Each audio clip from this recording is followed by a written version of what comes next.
Hi everyone, it's V here. Just a very quick content warning that this episode contains talk about the Holocaust.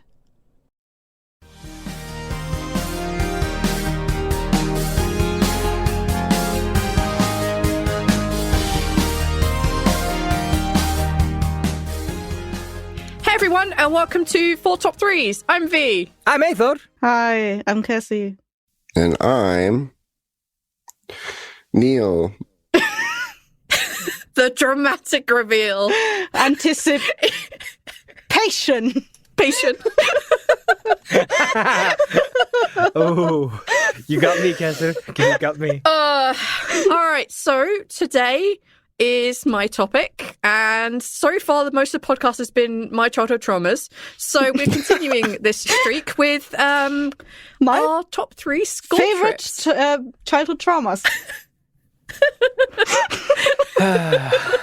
That would be another day.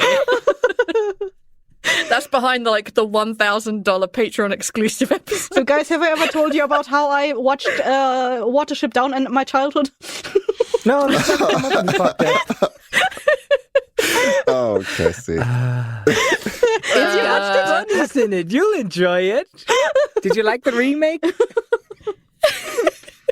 So yeah, this is the topic I fell on. So this is the topic that we're going to go with. It's a little harder for some than others, but I think we all find it equally stuck. So y'all get to enjoy this with us. Okay, let's start with the top of my screen and go around so that we can have an order so Aethel doesn't freak out. Let's start with Aethel. Oh, you're just going to start with me. Well, that's kind of cruel of you. Well, Neil was yawning at the time. Cassie was reaching for something. You were the only one looking directly into the camera. I'm a cat. I'm always reaching for things. Meow! All right, so I'm just going to open it on a depressing note. I don't remember 3 school trips. Yeah, that's hard. Oh, Yep. So I come from Vestmannaeyjar, and when I was growing up, my town was still quite poor. It's doing much better now, thanks to the global economics of things and tourism. But yeah, when I was growing up, we didn't have that much money, and my family was also quite poor when I was growing up. So I don't have a lot of memories. So the first one is going to be the dumbest one. Around 8th or 9th grade, I would have been 14 or 15, something like that. Yeah, I'm between 14 or 15 or something like that.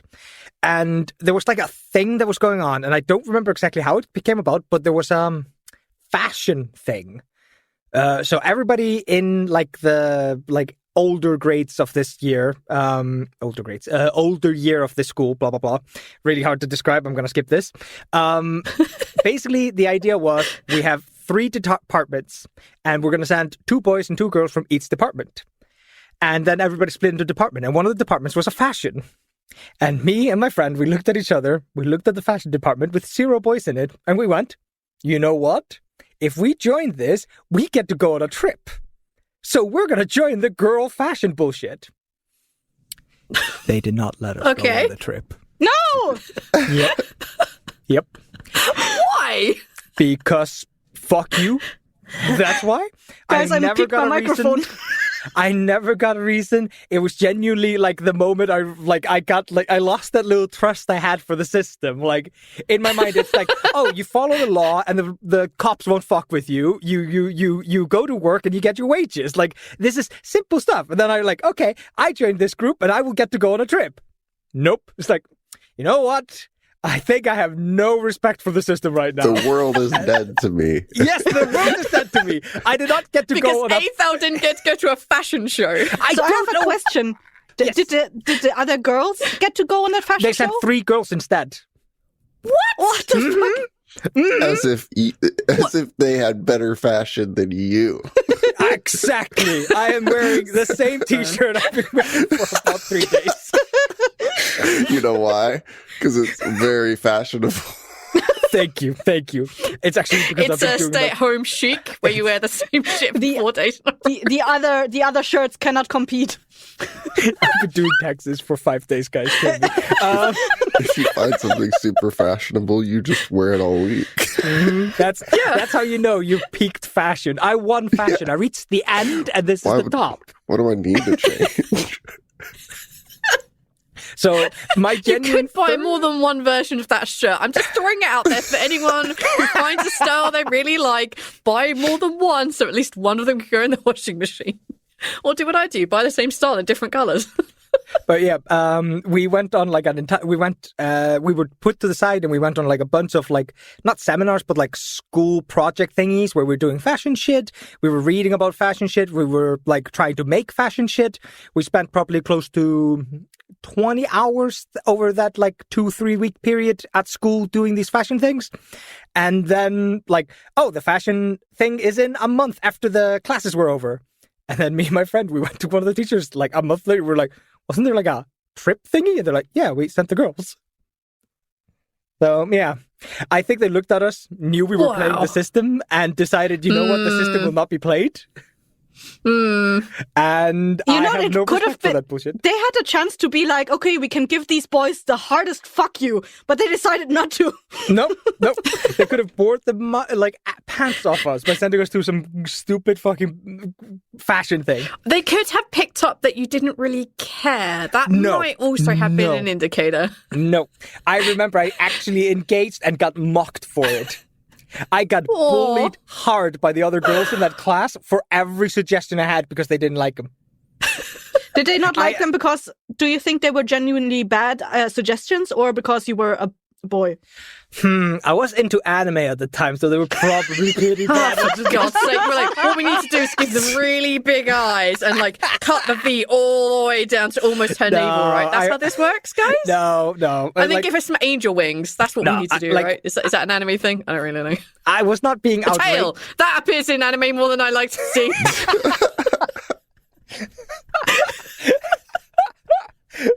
No, I bet your ass my fashion sense was a disaster, but I do remember engaging and being mocked. Like, Hey, so and your fashion sense was not a disaster. You were just ahead of your time. Oof. Thank you. You were either too forward thinking or too retro. So yeah, no, I understand that question, and I'm vehemently behind that question. Like, were you there to shit stir? Because I'm not surprised that they didn't send shit stirrers. Nope, both of us went there with the intention we want to go on a trip. Both of us were quite poor. Neither one of us had left the country in like years, and we were just like, yeah, we get to like leave the country. I think we were going to go to Denmark, which is not even a country I like, and we were just both like, yeah, fuck it, let's go do a thing. Fuck yeah. No. Never came about. They could have at least have done it like a contest or something. No, fuck like, you. Make you work for it, or like make you earn it instead of like deciding on. Yeah. On a whim. They could have gone like the top 3 grades. They could have lied to you. They could have just gone, we only had money for the top 3 performing, like, because the 3 girls went, right? Mm-hmm. I'm assuming. Yep, like they could have, exactly, Kes, you're right. They could have done something to make it feel like you weren't being excluded on purpose.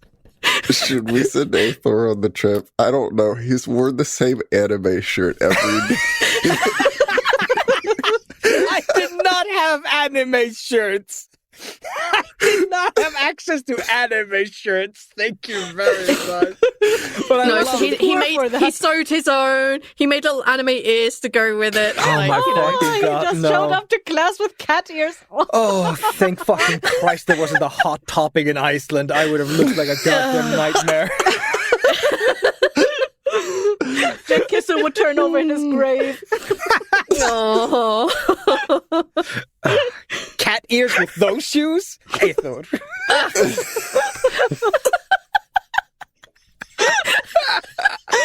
No. Oh, well, so where did they go? Did they go to like a fashion show, or did they go to a design house, or? I think it was some kind of it was like an outreach program across a bunch of schools in a bunch of countries. And I think they all gathered together and they did like an entire project together where like you probably had now I don't know because I didn't get sent on the thing. I think you were sent to be like, oh, the Icelanders and the Swedes will work together on this project, and the Danes and the Norwegians will work on this project. It would be like a commingling of cultures and ideas. It would probably have been a lot of fun. I probably would have met some interesting people. I'm sorry you didn't get to go. Thank you. I wanted some back pats. Yeah. Some hugs. We'll give you some like virtual hugs. Everyone send next fashion show we see, we will send you there. Oh, as a thank you. Blighthouse 100%. representative. Thank you. Yeah. We'll send you off with like some supplies and plenty of anime to watch for inspiration again, just to take you back where you need to go. Yep, and your cowboy hat if you want to. I'll show up with a cowboy hat. Thank you very much. Yes. But yeah, that's the end of that story. It's just a sad, miserable one. And it's genuinely where I had to go, because the other thing that I was like, I had another thing. And it genuinely is like I once went to the Cultural Museum in Vestmannaeyjar, right? Right? That's it. That's all I remember. I think I went. So that's the extent of that. That's unfortunately also going to be mine. One of mine. The Cultural Museum. So at my school, I think it might be common across a lot of British schools. There is usually like a big school trip, like once per term, and we had three terms a year. So at the end of each, like, you would go away for a day, and then the teachers got to fuck around for a day or deal with whatever kids weren't allowed to go. Invariably, I didn't go because my parents didn't have any money. And one day, my teachers noticed that I had never been on a trip, despite having been there for 3 years, and our schools are only 4 years for each type of school that we have. So they sent me to Germany. There was a school trip. Yes, there was a school trip going to Germany. So our language classes, we are destined, we are legally made. I don't know if that's true. We basically had to do French from the when we were about 11 or 12 years old, and we had to do it for a minimum of 4 or 5 years. And then we went to our next school, and then you had to take a second language at least for 2 years. And all of the language classes all got to go to their various countries for a visit, either like a day if you're going to France, or like a week if you're going to Spain or to Germany. My teachers realised I had never been on a trip, and I was doing pretty well in German at the time. I still really can't speak any German. It's only slightly worse than my Icelandic though. So they basically went, okay, if you can get yourself a passport, or your parents could pay for a passport, we will pay for everything for you to go to Germany. So my parents managed to just about get enough money together to pay for a passport. It was the only time I'd left the country between the ages of 0 and 20 when I finally went to France. Yep. But that was to go to Disney World, so I don't really think that counts. Oh, cheating! Cheating! Yeah, I know, it was great. So it was the only trip I'd ever made out of the country, and it was fun. Like, we went to this hotel where I think it was like 12 of us were there at the time, and we met another class of kids from another school in Spain. So the people that did all the languages at our school, because there's some real linguists there, they were chatting with them, and we were chatting with them. We were all speaking in English as well, and it was really fun. One night we had a disco, and it was hilarious. You went to a German disco? Yeah, we went to a disco. You stereotype. Where in Germany did you go to? Disco. I don't know. There was a cathedral there, Cologne, and it was a major. Maybe we took a small boat trip down the big river, Rhine, whatever it is. Yeah, if it's the Rhine, then it was probably Cologne. Sounds roughly right. I mean, I can't speak much more German now than I did then, so I just went because it was like the first time I could ever leave. So yeah, we went there and we did the bit down the river, and we saw some really cool castles. We got to hang out at the cathedral for a bit and do some wandering around, do some shopping. It's the first time I'd ever used foreign currency, and it was the euro, and it was back into old days when you could get €2 for £1, and it was great. And I brought these ginormous slippers, which were like tiger feet. So I bought those because my feet got cold, and it was great. They didn't sort the bedroom arrangements out properly, so I ended up having to sleep on the sofa for the 3 days that we were there. But I had plenty of blankets; they just didn't have enough beds. So like, okay, I guess I'll sleep on the sofa. Like, whatever, it's comfier than my bed. Fuck it. So that was kind of different and interesting. And then when we got on the coach on the way back, the last day we were there was my birthday, and it started snowing, and then I got a gift on the bus, and then we came home. That was it. The end. What did you get? Wait, what? They got me a book. It was a notebook, and it was like one of those flocked ones. So it was like red and fluffy, and there were pink hearts in it, and I fucking hated it. But the writing surface was really nice, so I wrote. I used it. I hate this thing, but it's really functional.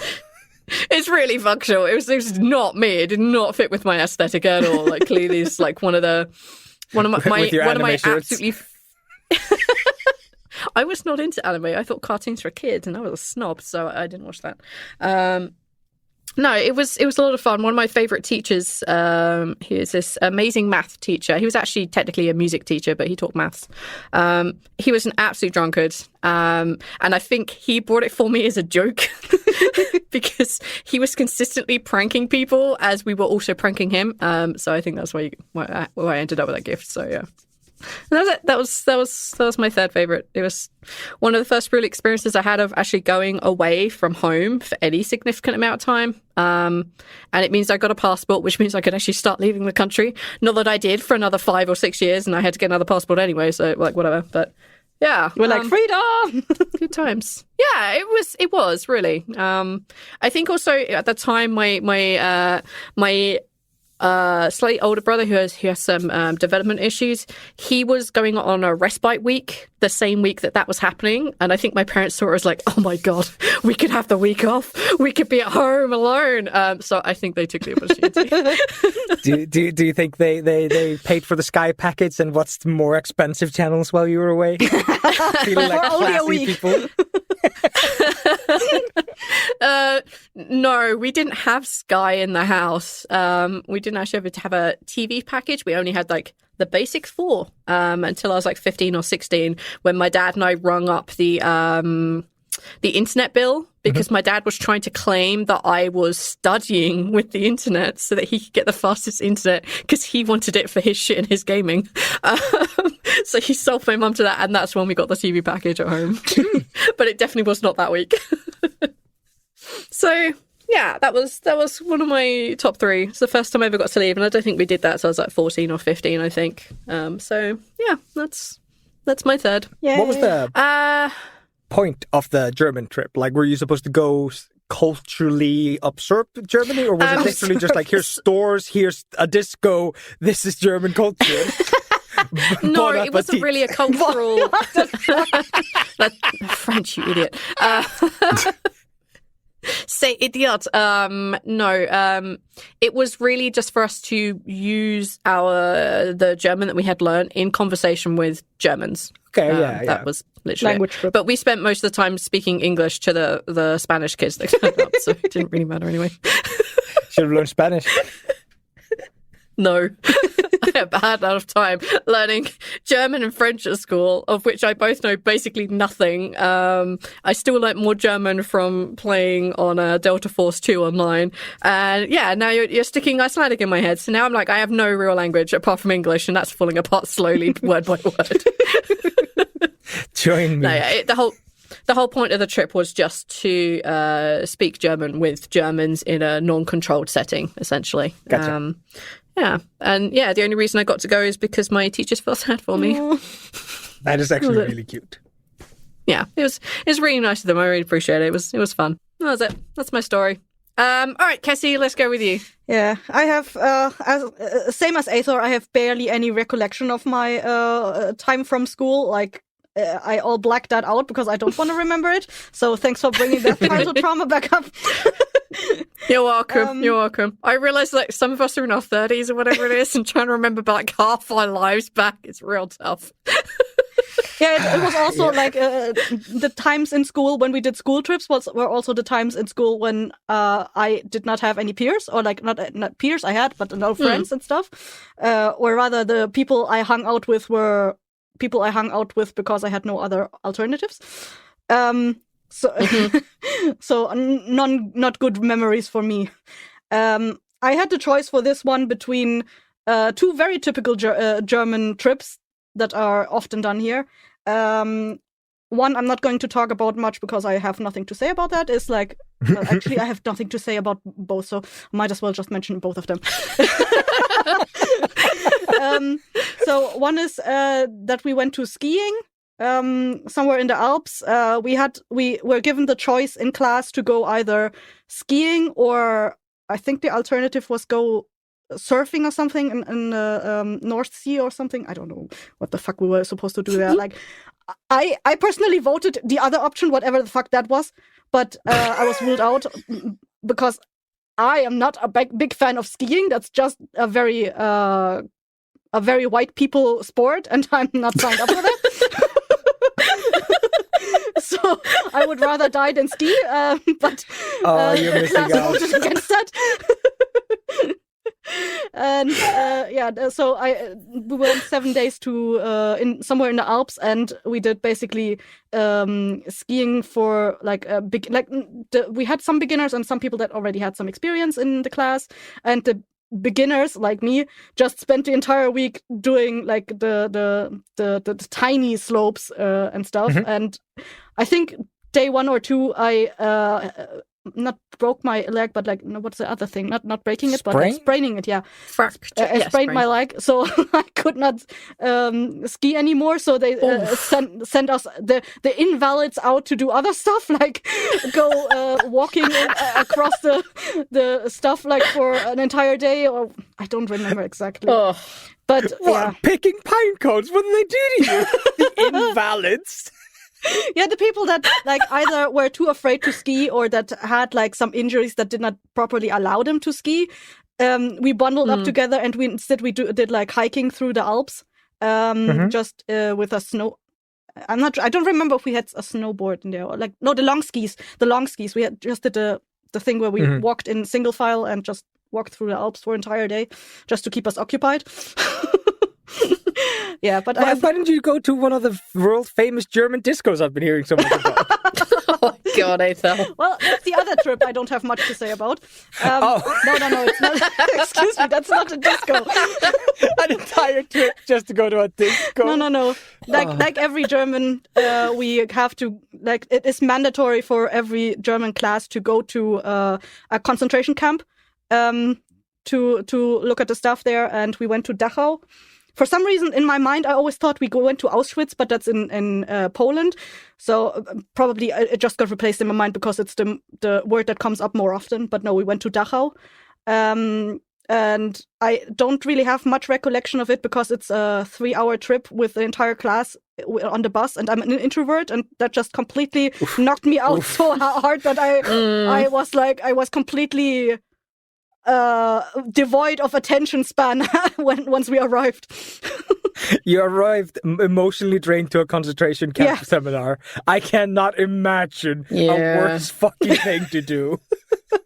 Yep. Sorry, and we went like there. We drove there 3 hours and had to drive 3 hours back on the same day. We did not stay there a night. So my school, when you're in sixth form and you take history, it's not exactly required, but they're like, hey, you need to spend like at least a one boy and one girl to go visit Auschwitz. And of course, I was the only girl in my history class, so I ended up having to go. So we took the flight to Poland, then we were on a bus, and then we went there, and then we had to do the same in reverse. And I had not slept at all because I was like, oh shit, I don't really want to go do this. This is miserable. And then I remember standing there where they were talking about the things. I'm like, I feel really upsetting right now, and now we have to fly back, and I'm so tired. I just can't anymore. I remember virtually nothing from that trip. It's just like, no, just give it the time it needs. Don't rush the process. But like being on a bus of 3 hours, doing that, and then 3 hours back. Oh man, that sucks. Yeah. It sucks massively. Yeah, it's just like the traveling. There's a strain of just traveling in a bus with like a crowd of people that are noisy, and then like people that also try to engage you in a conversation. And that was also a time in my life where I was like, when I did not watch the street or like looked forward, I got extremely motion sick. So I had to deal with that on top of everything. And like at some point I was just like, if someone talks to me, I'm gonna puke. It was a lot. I will throw up on you. They used to put us who were really sick at the front of the coach. So the trip back and forth to Germany, they were like, we have to put like him here, and we have to put this other boy over here because they just throw up every time. I don't know why, but like the idea of getting sick on a bus is just such a foreign idea to me. I mean, Like- you had training on the open sea. Like you were training in hard mode the entire life. It's just such a like I've thrown up once, like while traveling in a car, and that was because I was brutally hungover, like like violently hungover. But are you the kind of person that can read while someone is driving you in a car? Like if you're in the back Yeah. seat or whatever, can you read? Yeah. Yeah, then you don't get motion sickness. I can literally I get not read. seasickness. Huh? I get me either. seasickness. Yeah, but maybe you have a more extreme version of it. Like I cannot even. Yeah. Back in the days when maps were a thing, I could not be the one reading the map while we were driving. Oof. But map is just a giant Oof. pretty picture. Yes, What are you talking about, Cassie? but you need to concentrate and focus on a steady image while your ears are constantly telling you you're moving. Mhm. Like, do you not like play on your phone while you walk? Well, I walk. Yeah, I walk. I have like full control over my body. When Okay, I'm yeah. being driven, I have no control. Yeah, okay. I was just wondering how brutal this was. I was wondering if, like, you pick up your phone while walking and then you just like, oh, hey, I got a text. Fuck. You know, Ethan, when people go out, they don't always look at their phones. Not everyone is glued to their phone. Yeah, you're all just missing out on all these fun internet things. Did you guys know I got mad 3 times today? Says the person that yes, is I hardest to reach when I need something from you. I've been doing texting for 72 hours, Cassie. I want none of your shit. Oh, fuck me. I've genuinely been doing taxes for more than 10 hours a day for the last 5 days. I have no idea how to get back on topic. I have no idea where we were when we fell off this train. You say, wow, Cassie, that sounds like a lot of fun. Anyway, Neil. Well, my school tried to do skiing trips every year, and I never got to go because it's £500. Oh. And really only the really rich kids, and there was like 10 of them in a school of over 1,000. So What the fuck? when y'all talk about going skiing, I'm just like, that is the richest, most middle class thing you could ever do. I'm not actually sure how expensive it is for us. We were also like very poor, like my family and I. It might be cheaper for us because we are closer to the Alps. I don't know. Yeah. I'm guessing that's probably it, Yeah. to be honest. Because obviously, like, they would have to also stay in somewhere on the way over, as well as, like, the buses and the back, Yeah. coaches back and forth, and paying the driver and the teachers for 24/7 care. So, Yeah. ugh.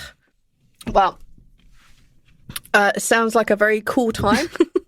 So let's move over to Neil. You're welcome.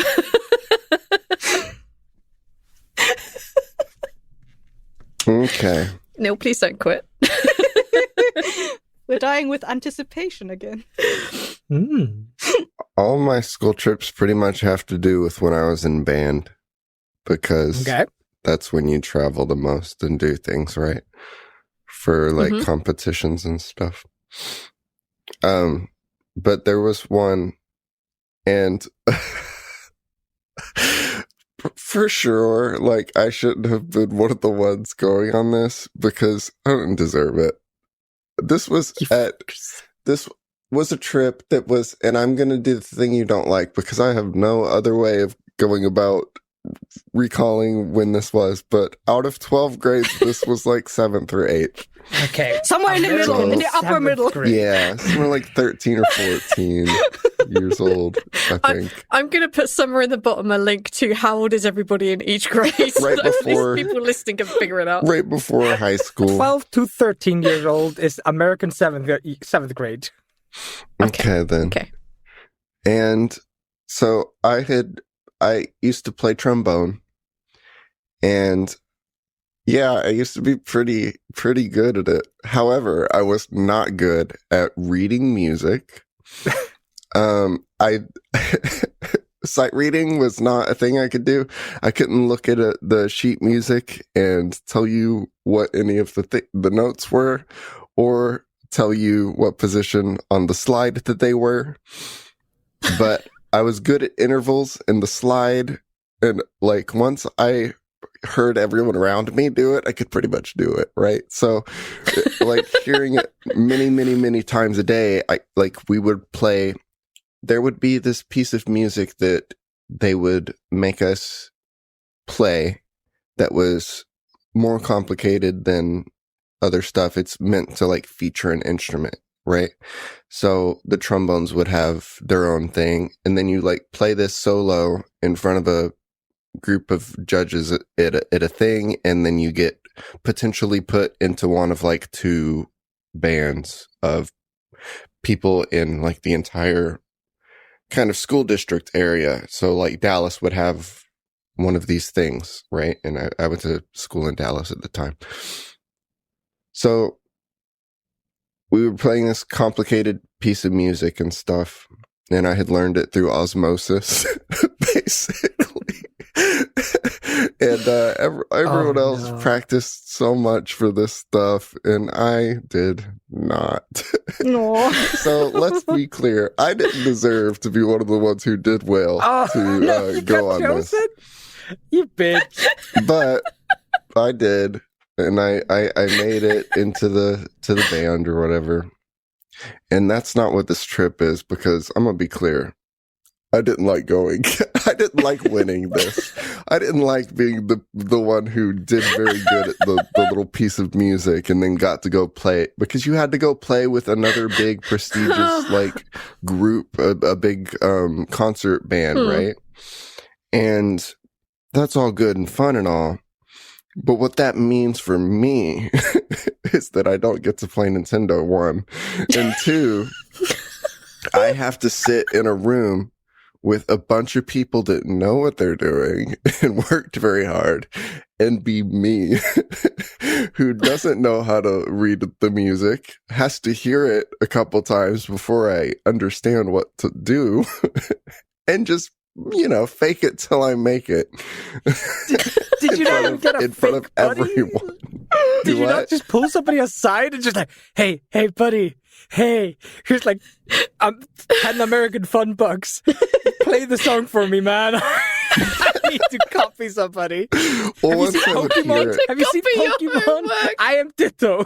I would just pretend. I would do this. I would not make noise with it, but I'd put it up to my face like I was, and just move the slide around until eventually I got it, right? I just faked it. I didn't play. I pretended like I was playing, and I listened for the first couple rounds, try to follow along what everyone else is doing. I can look at a piece of music and get the rhythm out of it, right? That I can do. But anything else, like there were so many embarrassing moments in high school, the next year, which I've gone over, right? Because I said I had a strict high school band teacher in one of the previous episodes. That was embarrassing because he would stand me up in front of this class and just gawk in amazement at how I got there without knowing anything. He would ask me like, "What's this note?" And there's just silence from me. And then someone tells me what it is, and then I tell him it's a G. He's like, "Okay, what position on the slide is a G?" Silence from me. Like I knew nothing. I was useless. And, it's great that he put me in the jazz band, his most prestigious bullshit after that, and like taught me how to improv at least, because something came of it. Great. He was a great teacher. He might have just thought you were a savant or something. Like, no. He just doesn't get on with the system that we've put in place. It's anarchy in music. Just put him in jazz. But anyways, in this middle school one, the thing that I did like is that the band director, to encourage students to try hard, which I did not do, was that all of the kids that made the top band thing, he would take them to a restaurant called the Magic Time Machine in Dallas. And if you go to magictimemachine.com, you can see this fun novelty little restaurant that he took us to. Furiously typing. Which of course the Magic Time Machine. Time magictimemachine.com. You can click about us and see a little picture. It's just a restaurant with history themes? Yeah, kind of. Like, I've seen pirates? Yeah, it was a mishmash of stuff. Holy shit, they're still going. But it was really neat. That's fantastic. Yeah, I don't remember much about the restaurant. Was it worth being the best ditto that you could be? I didn't, let me be clear, I didn't deserve to do this through hard work or anything. I don't know why I was able to do good at things, but here we are at the Magic Time Machine. I'll tell you right now, Neil, you and me would not have gotten on. Yeah, that's fair. I learned how to play guitar as a kid, and I struggled for every fucking note to learn to read and play. I have, like, my only innate skill in my life is math. Like low-level maths, like multiplication, maybe a little bit of square roots and shit like that. Like, I can get that shit, like a little bit of algebra. That's place for me. That's where my savantness ends. You, meanwhile, are over there playing in fucking symphonies, getting blowjob on the magic carpet ride, and then you're putting jazz bands. I would have hated the shit out of you, man. That's fair. I just kind of naturally picked up things by ear very easily. And once it was there, it didn't really matter how complicated the music was or whatever. I applied it to visual and just like I knew it at that point. Like I knew what I was looking at on the page. While I didn't know it technically, I know what to do during that part. You know what I mean? I could eventually get it, but it was just very hard for me to do things initially. And sight reading was nightmarish for me. So yeah, I struggled at that, but like once I hear it a couple times, I've got it. And then, That's what they call musical genius. You hear it so many times a day that it was just... I mean, they probably saw something in you. They must have... No, for sure. I mean, yeah, it was dumb that I was able to accomplish anything. I don't know how. I'm sorry you didn't enjoy your magic carpet rides. I enjoyed the Magic Time Machine. I enjoyed being able to like go on the trips. Don't get me wrong. I just didn't like the responsibilities that came after winning. The whole being a part of the prestigious band in the area thing and having to be around kids that would be able to call me out for sure. Shit. The kids standing next to you whilst you're just struggling. Yeah. They're like, what the fuck is this There would doing? There would be like two bands, right? There'd be the you'd get in the first band or the second band. And I would always, for some reason, get put in the first band with all the kids that definitely knew what they were doing. And there's me, who bullshit my way through the piece of music that we all learned. And little impressed a couple ditto judges. Neo with his little black beady eyes and a straight mouth. I'd rather be playing Nintendo. Not embarrassing myself. Did you ever get to play like a thing that you were kind of like? Did you have a favorite thing to play? Like, do you have a memory of like that? Where there was that one time where we did a really cool thing, anything like that? In concert band, a little bit less, right? Okay. There was one year of high school that I really liked the couple pieces of music, and we went to a couple competitions and did well, and I enjoyed that because that was with everyone that I knew, right? I didn't like being put in bands with strangers that didn't know that, like, those people are just now learning that I shouldn't be here. High school, those people know that I shouldn't. They already know. So it was less embarrassing. Gotcha. But yeah, there's a couple pieces like that in concert band, maybe, but mostly in jazz band. I got along in that far better. I just liked the pieces of music more. It was a different atmosphere, Concert band was really boring for me, I think. But hey, we weren't outside marching. Marching band, I did not like at all. Yeah, our school didn't have a music band. department thing. Really, it was this. Yeah, we had like a tiny. It was called a wing, right? And it was basically like one big classroom and two smaller little recording rooms that didn't have anything to record in it. They just had like a piano in one and like some guitars in the other. But yeah, it was just this tiny little place, and it was just these two beaten up old pianos that look they have seen far better days. Guitars that at one point were missing strings because the kids in my school sliced them open because they thought that would be funny. Yeah, they were a shitty school. And we had a drum kit, which sort of shockingly surprised the whole 4 years that I was there. But yeah, like we didn't have enough instruments or anyone musically trained to be able to do that. So the idea of a school having a band or a marching band is just like, that blows my mind. Like, it's just not a thing my school had. It's a big thing in the States, I guess, because sports are big in the States, you know that. And then every school has its marching band that goes alongside it, you know. Free hype man. It's a point of pride, I guess. if you don't have the band nerds with your football stuff, what are you doing? Like, it'd be embarrassing to show up without the loud stuff to your football had like stuff, a so you have to have music team, programs. Which you guys, like, we had British football. We had British football team, and we had the netball team. And I was on the netball team for like 2 years. So like once every 2 months, you were forced to like go on this like shitty minibus wearing your PE kit because we didn't have a uniform. We definitely didn't have a marching band. We definitely didn't have cheerleaders. It was us standing there awkwardly next to girls who were like 6'6", and you're just like, I can't defend this. Everything I'm doing is wrong. I don't know the rules of netball. They grabbed any kid who was willing to turn up at the time. Like, they make big deal about blows my mind that we'll have that. They're always building new stadiums and stuff for the kids. And I'm like, how is high school sports like sinking this much money into anything? I don't get it. But I don't understand big boy sports. There's money in sports. It's ridiculous.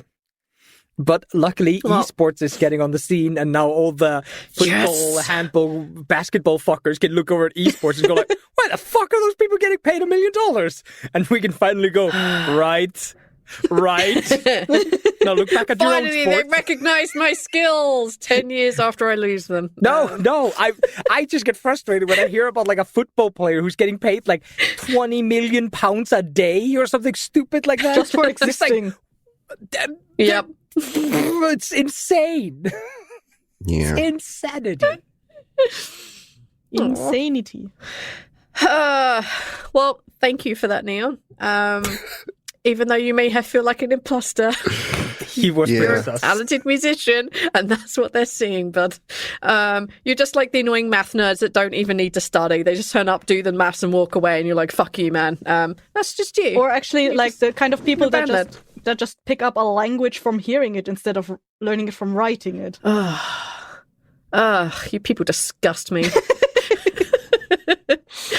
I got grilled pretty hard the next couple of years, though. When I hit high school and he realized that I had no fucking idea what I was doing and was still just, like, making top band and sitting with people that did know what they were doing, I was made a fool of.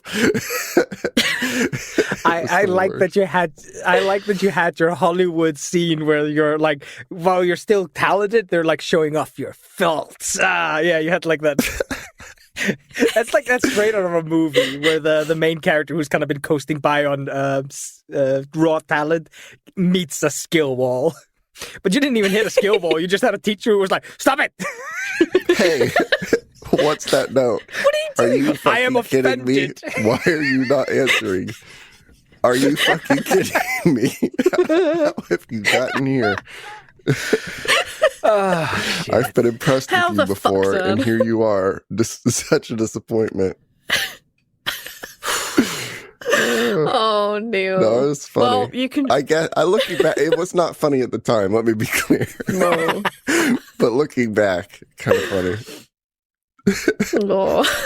I could have learned. I could have tried, put an effort to go like study music in my off time, but that would take away from time that Nintendo time. spent doing things that, I cared more about than playing trombone. Trombone was something I did at school. Why would I go home and do that? All right. Thank you, Neil. All right, Aethel. Oh, What's in your second spot? oh, me again. All right. You again. So, Sorry. Aethel killed me when he called you Ditto. Ditto. I was just Ditto. dying inside. Oh, ditto. yeah. Yeah. Neil over there, the human ditto. I just... Okay, I've gotten that out of my system now. Cassie, can I get art of Neil as a human ditto? Next episode cover.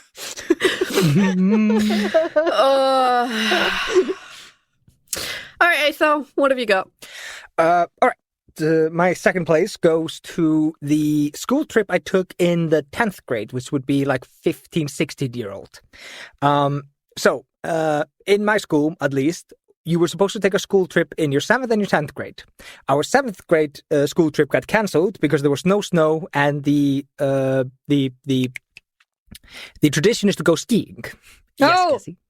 And I was very sad because I'd never gone skiing in my life when it got cancelled in my 7th grade. But what the teachers promised was the money that would have been spent on this will be instead spent on your 10th grade school trip. There was no snow for our 10th grade school trip. So sure. I had not gone to skiing until I went with like a friend of mine who, like, when I was like 23, I went like, yeah, I've never gone skiing. He was like, motherfucker, you're coming with me right now. We're driving. There's snow on Bloughfield. Like, we're going. You fucking idiot. But yeah, so 10th grade, we're supposed to go on a ski trip, but there's no snow. So we go to a cabin that is like always rented out, and then we take a bus to Reykjavik and we do things. Reykjavik is the capital. And we go bowling, and I don't remember what else we did. We probably went to a museum and probably a movie theater. We went to see a movie. I don't remember what movie, but we went to see a movie. I just remembered. Yeah, and like it was a fine little school trip. But the key things I remember from that school trip is my pet died while I was away. No! What did you have? A bunny. No! I had a bunny. It died when we went to see the movie Seabiscuit.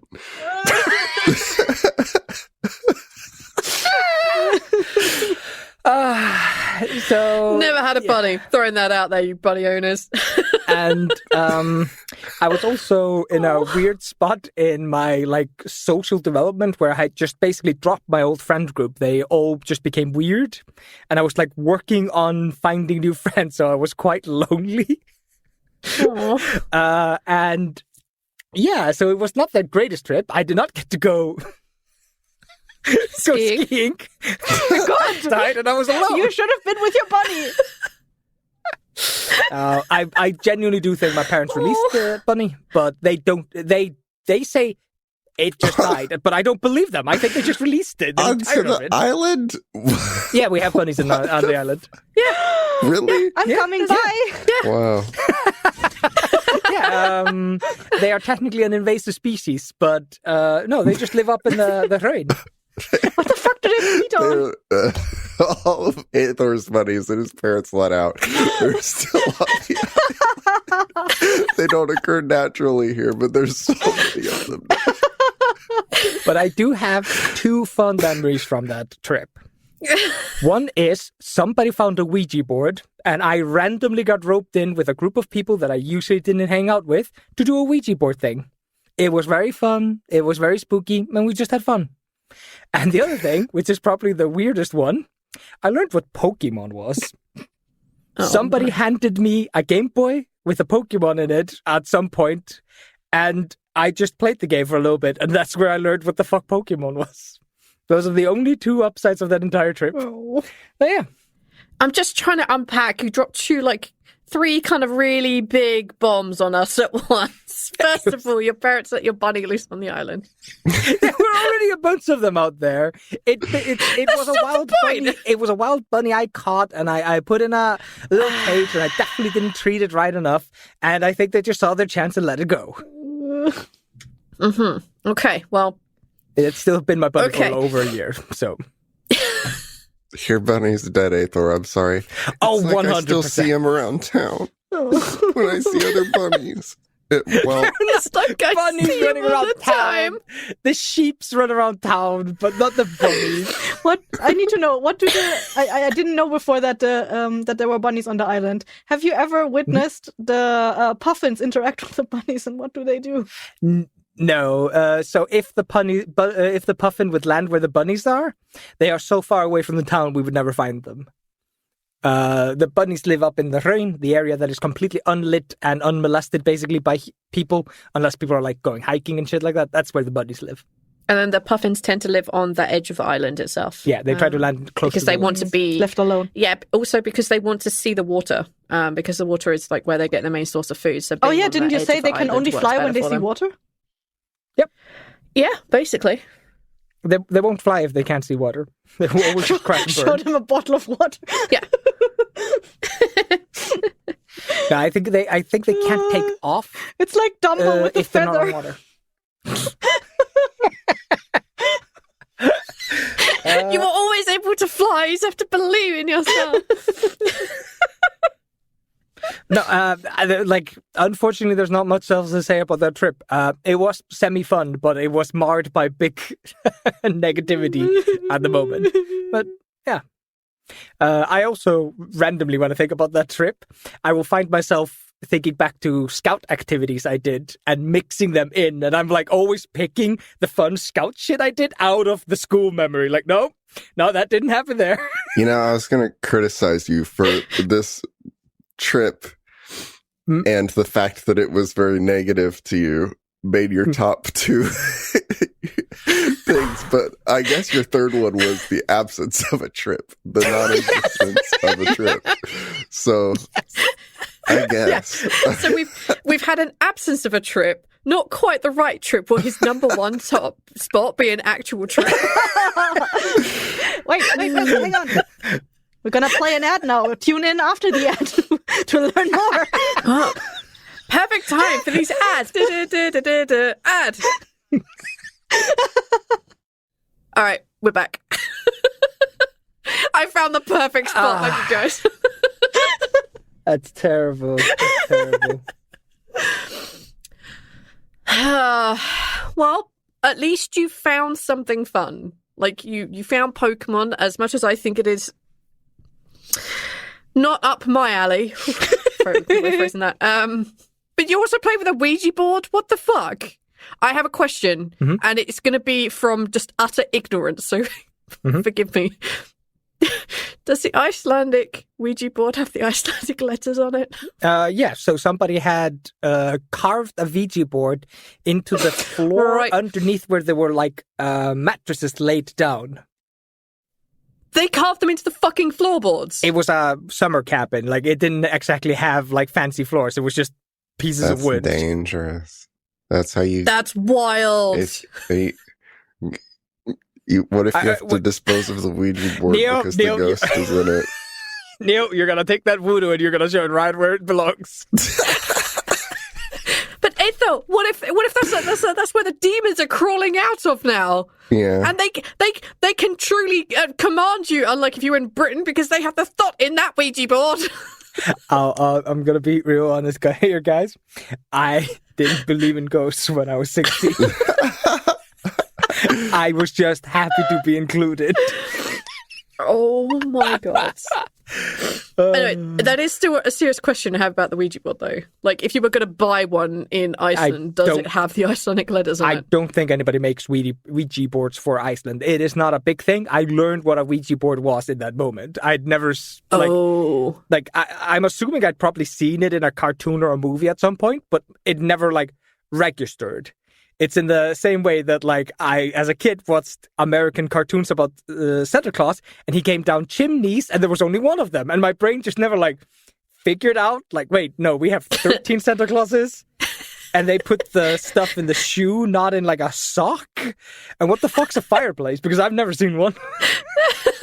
Like, your brain doesn't realize these dumb things. Yeah, so, like, I learned what a Ouija board was there, and then... They've got like a bunch of candles. We like lit them up, and then somebody got like I don't remember. It wasn't like a real Ouija board pin thingy. I don't remember what the fuck we were holding. Just like a piece of wood with a hole in it or something. And yeah, then we dragged it around. Well, that's kind of dope. I guess if anyone has an Icelandic Ouija board, please send us pictures. You know how to tweet us. Do it. We have so many fans. Surely one of you has an Icelandic Ouija board. Everyone, send us your Ouija boards. We have a PO box, right? Don't send us haunted Ouija boards. If I get any haunted Ouija boards in the mail, I'm sending them right to Iceland. We only want y'all can deal with haunted Icelandic Ouija boards. Not our American and British shit. We want Icelandic haunted Ouija boards. Why would you carve a I'd Ouija love board to have to into a house? Like, that's I just want to fill out the customs form when you send in like the Icelandic haunted Ouija board, like filling that out through customs. I swear we're not transporting remains. Oh no, this board, this is just for learning the alphabet. You see, I have like a little cousin who's just learning, and I have a girlfriend. She has no idea what Earth is. Why does it also say yes, no, and goodbye?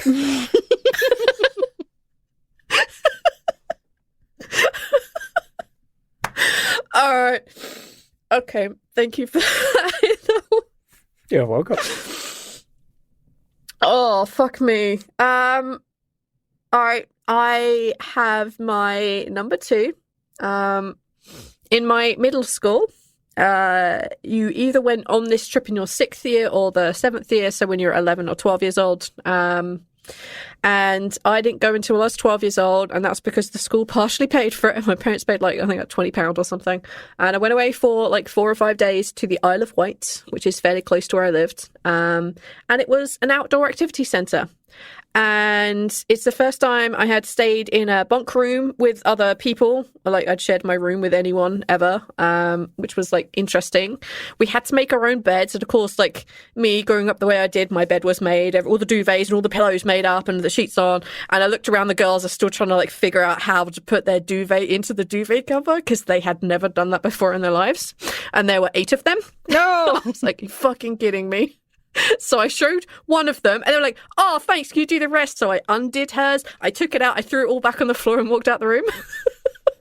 I'm like, no, I showed one of you, I'm not doing all of yours, you're ridiculous. I did not have a lot of friends in middle school. I had like one very good friend. Shocking.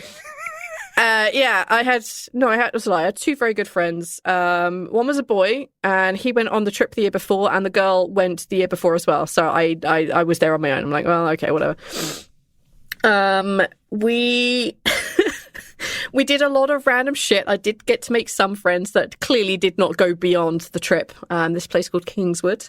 I remember like we had like sandwich rolls, which were kind of like smaller than the size of our hands. And I remember we were all having a competition to see who could fit the most roll in their mouth in one go. And me and like 3 other kids did it. It was really great. And I spent like 20 minutes trying to chew this fucking roll because we weren't allowed to spit it out. That was the rules. Oh no. So there was that. I met the first time I ever met anybody else who has an allergy to oranges. And he was a camp counselor called Skippy, and he was always very hyperactive, but he too can have oranges. So like we talked a lot about that. It's the first time I ever had hot chocolate because they gave it to us at the end of each evening as like a wind down thing, just like talk. It was actually cocoa, but like the kids were like, this is too bitter, put more sugar in it. I don't, as it was great. And one evening, I remember being woken up at like 10 o'clock at night. They got all the kids out of the bed. They had to put all their warm clothes on. And then they blindfolded us all, and then they led us through an obstacle course. No! It was great. That it sounds was fucking cold. It was great. Like, I was at the front of the queue because my name was first alphabetically, surname-wise. And they were like, oh, you have to explain what you're doing. And I had no idea what the fuck the guy was talking about. I only just managed to fall asleep. Everyone else had been asleep for hours. I was like, what the fuck? And I had to explain how to go with my feet, that my feet had gone forward, hit a block, gone up, and then moved forward.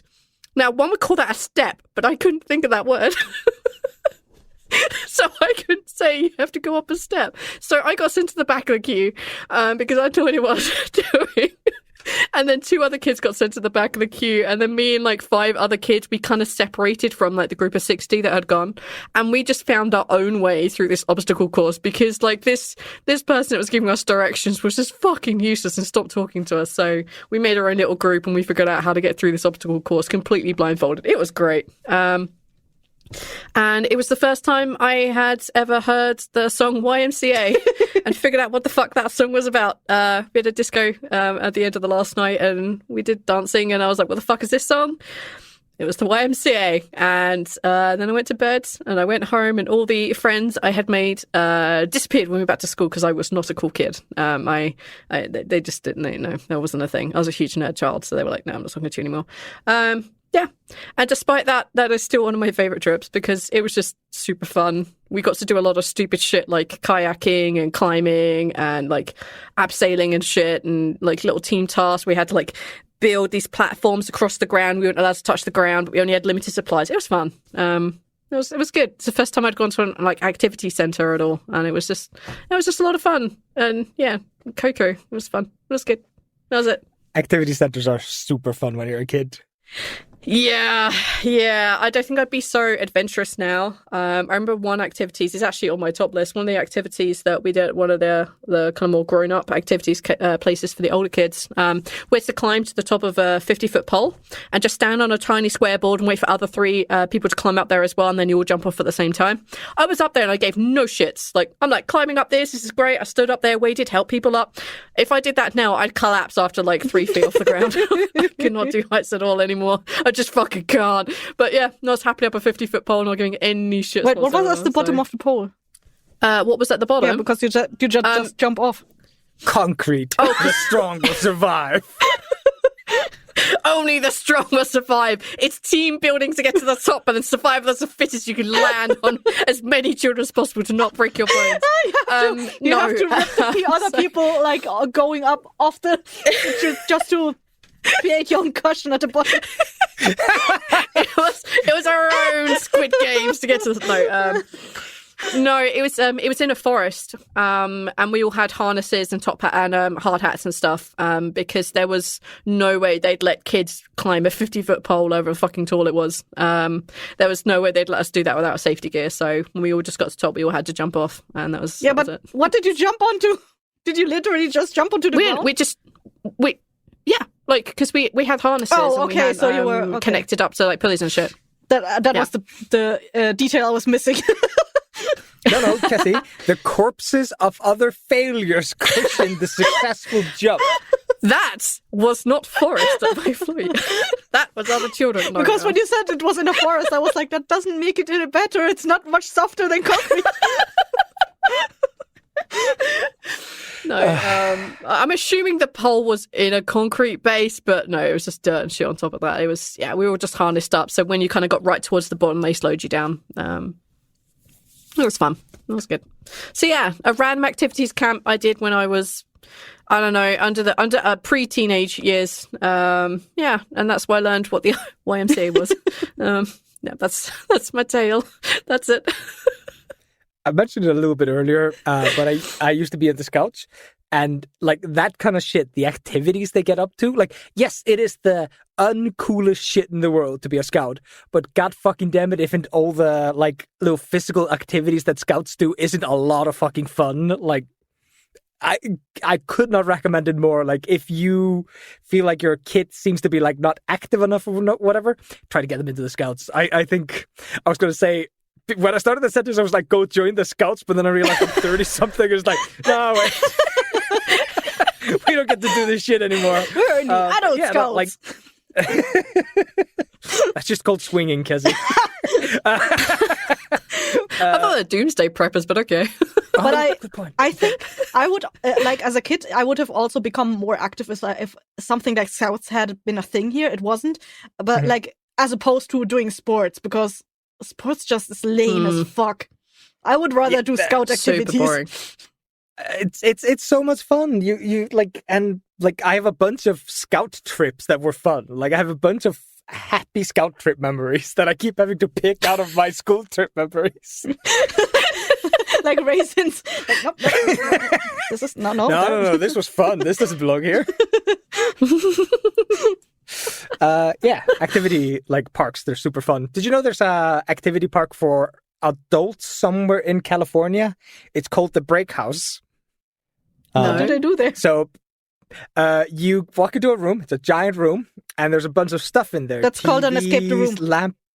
Lamps, screens, computers, whatever. That's called a living room. You pick out like a couple of things, and then you're taken into a room, you're given safety glasses and sledges, drills, hammers, whatever you want, and you just get to my J job. smash the shit out of the stuff you picked. What you're describing has become like a thing because there's one of those here Right where room. I am.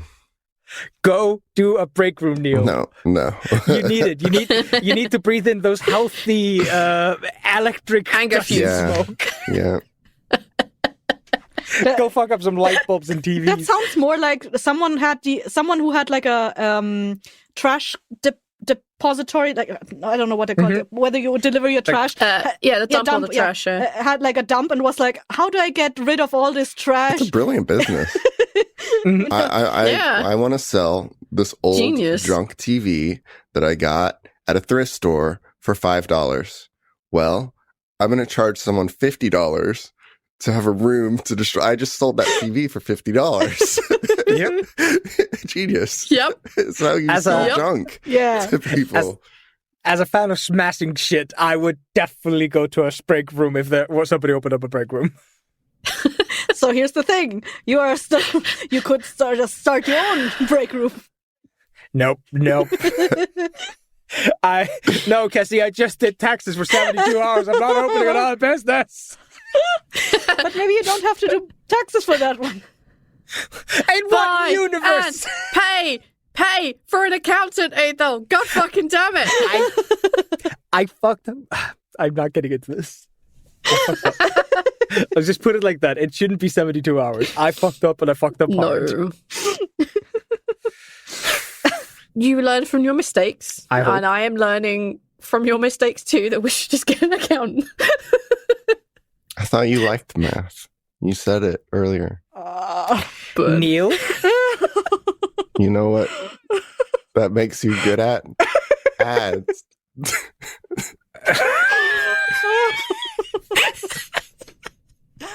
So, this advert you're about to hear is for an accountancy agency in Iceland.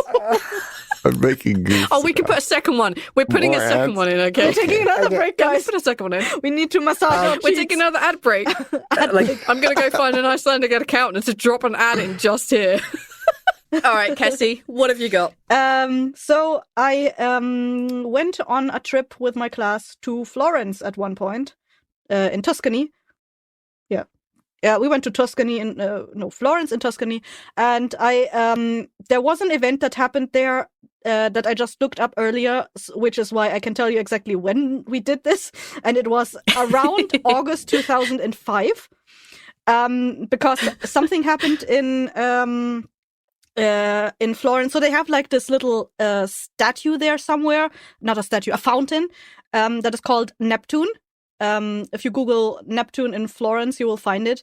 And something happened like maybe 2 days before we went there, which was that someone tried to climb up that fountain and knocked the hand off of the Neptune statue, which was why the entire fountain was under construction.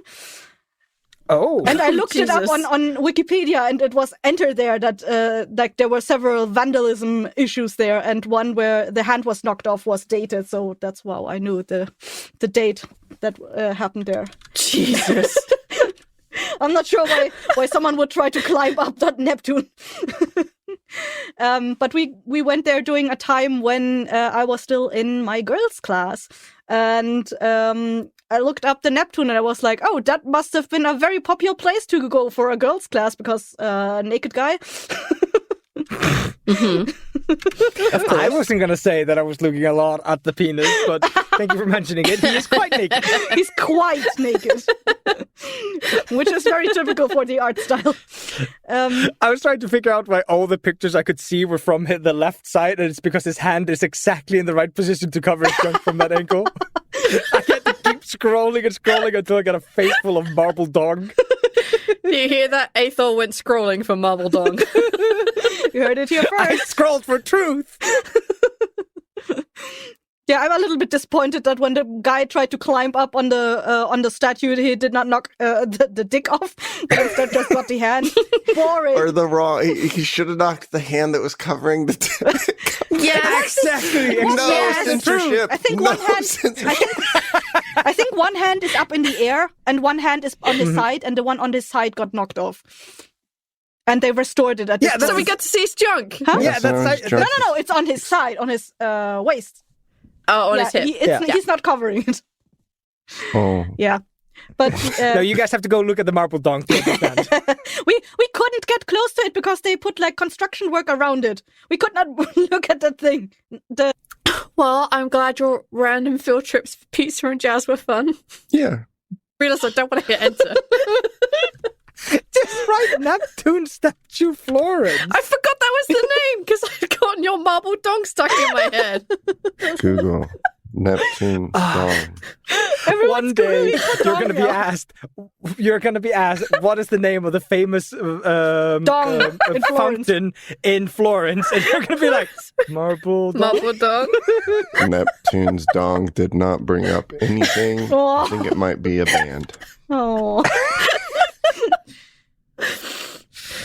Oh, fuck me. I don't have many recollections of that trip, except that that's when we realized that pizza was a dish that they only make for the tourists there, and they absolutely overcharge it.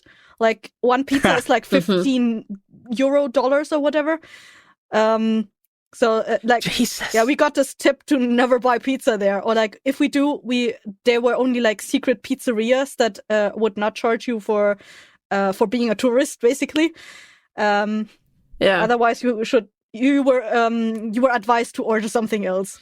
Pizza in Italy. Isn't there pizza like really soupy or something weird? Like, am I imagining things? It's very thin. Yeah, thin. Yeah, thin was what I was going to say. I'm like, am I right? It's thin and stone baked, right? It's not like deep pan, because that's bullshit. That's just bread. Deep Deep pan. Deep pan is only a Chicago thing. No, that's Chicago. Just American thing, I think. It's definitely not Italian. They did it in Iceland, and they're so good. The crust is so fucking thick. They're just like, this is a sandwich. Nom, nom. We should do top 3 school lunches. Mine is going to be apples. What? 1, 2, and 3. I ate only apples for school lunch for 7 years, Neil. This is why we can't be a podcast. Y'all have no... How do you only eat apples for school lunch? How did that happen? Neil, it would have had to have schools are been much shorter. years of only apples, Aethor. That is an absurd thing that you're saying, is that you only remember apples. It's Cassie says our school days are much shorter. Much shorter. Yeah. We only have school until like 1 you guys p.m. do 8 until what? Oh Jesus, that's even less than mine. Well, in the first until 7th grade, I don't know what age you would be there, and then after that, ours is generally from 9-ish in the morning until 3-ish in the afternoon. Okay, you started at 9. We started ish, 8, so it's like an hour earlier. I have memory it was 8 to like 2, 3, and then when we had shop class, it was till 6, because then you had like a 4-hour shop class at the end of the day. Super fun. Sorry, I'm reminiscing about shop class now. The only time that we had like lessons after 3 p.m. or 2:45 for my adult school, for the higher school, was when we decided to do things like statistics or Latin, both of which I did. I did Latin because I thought that would make me smart and cool, and I could go get that good lawyer job that I wanted. And then I hit the final year of that and went, you know what? I'm electing to fail arts, so I'm going to elect to fail Latin as well. And I didn't do either. I did statistics a year early, though, so that was like, that I smashed out. So I was already even for the amount of grades I needed. So, yeah, ridiculous. Did you look at your statistic thing and were like, statistically, if I finish this, I don't have to do the other things? No, I did a statistic. Like, we had to do a statistics project so we could get data to do statistics from. And I decided to do how many kids, going back to your lunch thing, how many kids go through the canteen in any given break period. And can we make it more efficient and faster based on the data? That's what I did. That's how I spent 3 months of my life sitting at lunch and break, writing down the amount of kids that went through to school lunches. Oh. You should have made another crossbow instead. I couldn't do that until I was an adult. There had to be an adult school for that. An adult. Time for ads. Time for another ad break. Oh, we can't keep doing this. No, we have to stop. Sorry for future listeners. We've just moved over to Realm when we're recording this, so we're putting ads in, which we've never done before.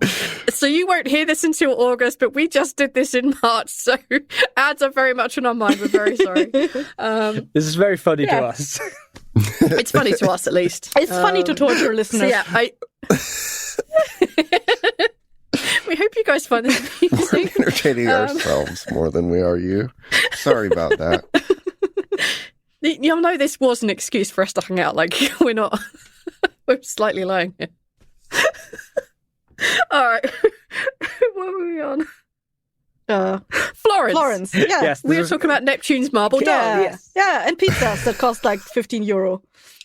Yeah. I don't 10 Very years ago. expensive. I don't remember much what we did there. I just remember I liked the aesthetics of the place. I'm glad we went to Florence and not other places of Italy, because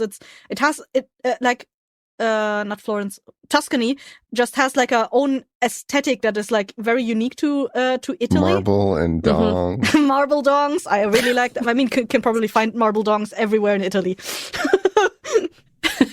I mean that So style is not unique to just Florence. Aesthetic.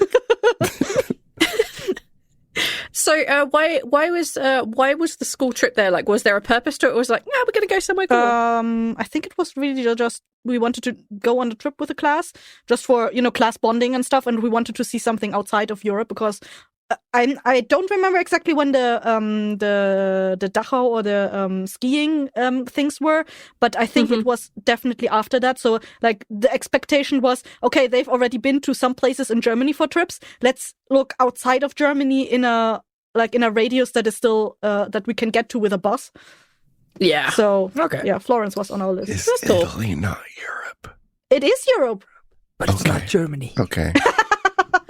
even You though said we were not allies Europe there once, for a but not moment, anymore. and I was like, I'm dumb. I had a dumb American moment where I was like, Italy's not Europe. I learned something. Holy fuck. Italy is like not Europe. It's Where like does- in like Where does Europe end? where does Europe get all Nowhere. its marble dongs Never from? ends. It ends at the marble dong. Oh my god. Ah. Yeah, I just Well- remember that I brought one of those typical Tuscany wine bottles for my mom, my parents, and I brought 2. I don't know who I gave the other ones to, but they have like these very beautiful wine bottles that are like very they have a very unique shape that is like plump at the bottom, like shaped like a pear, but the bottom is always like in a woven thing, like a little basket. They weave like a little basket around it. Yeah. Imagine like stereotypical fantasy wine. It's almost always in these. It's Alto wine in Skyrim. Oh, That always has the basket on the bottom. That is something that Much is bigger around the bottom, very yeah. typical only in the area of Tuscany. Yeah. That's I don't know awesome. that. If you get woven wines outside of Tuscany, you're not allowed to call it woven wine. You have to call it like something else. Oh, it's called Chianti, as I recall. Yeah. Well, thank you for the marble dong and the pizzas, Cassie. All right, Neil, what have you got? Can you beat a marble dong? Do you have a marble dong? He can get it hard, but he can't beat it. Beat it! So when I was in 9th out of 12th grade, this is technically high school for Americans. However, our 9th grade center was across the street from 10, 11, 12th grades, the high school, whereas most places they would all be one. And I was one of 2 people, I think, in the 9th grade center that was a part of the jazz band. As a kid, I was not good at keeping a schedule or knowing when anything was happening. But it's okay, because they would not have I was one of 2 kids in the jazz band. They were not going to let me leave the classroom for any reason. If I had the excuse of, I have to go take a trip now, right? So people were going to have to get me anyways. But in any sense, I had forgotten all about anything to do with this. And occasionally someone from the jazz band across the street would have to come find me in whatever classroom I was in and pull me out and say, no, we are on a bus right now to go on a trip to do a competition. Yeah, he's with us. We're leaving. And I'd be like, oh, this is a surprise to me because I'm horrible. Once they gave you a written note, but you were like, oh, I don't know how to read this. I have like a really quick question, Neil. Were your school was allowed to take you on trips without your parents signing a permission slip? I'm shrugging. Wow. My mom, I went on all these trips anyway. Like, my mom and the band director were like, they knew each other. They talked about my progress and stuff quite often. And okay. My mom often chaperoned on a lot of the trips. So fair enough. It was okay. Not really a question. Implied permission slip then. Yeah, but I don't think so. I really don't. To be honest, I don't think that this was one of those things. It was a competition. We had to go. Fuck your parents. We're going. We would literally never be allowed to be taken off of school property unless we had a written permission slip from our It's parents. really scary to think of it because I have no clue where we were. we traveled like 3 hours to a different city. I don't think it was Austin. It was probably San Antonio. I went to San Antonio a few times. But we went to San Antonio to this university where it was really pretty. And we played for a contest and we did really good. We kicked ass and it was awesome. And then we went to get pizza afterwards and went home. And that's it. But it was really cool because I just got pulled out of boring class to go do like a competition where we kicked ass and did jazz music and got to eat pizza and go home. Do you remember what class it was? I'm going to go to boring class today. Ooh, jazz music. Ooh, pizza. Oh, hi, Mum, I'm home. You will never believe what happened. Did you miss the bus? Did you not go on the tour? Oh, so you know what happened. You're pulling me out of hell.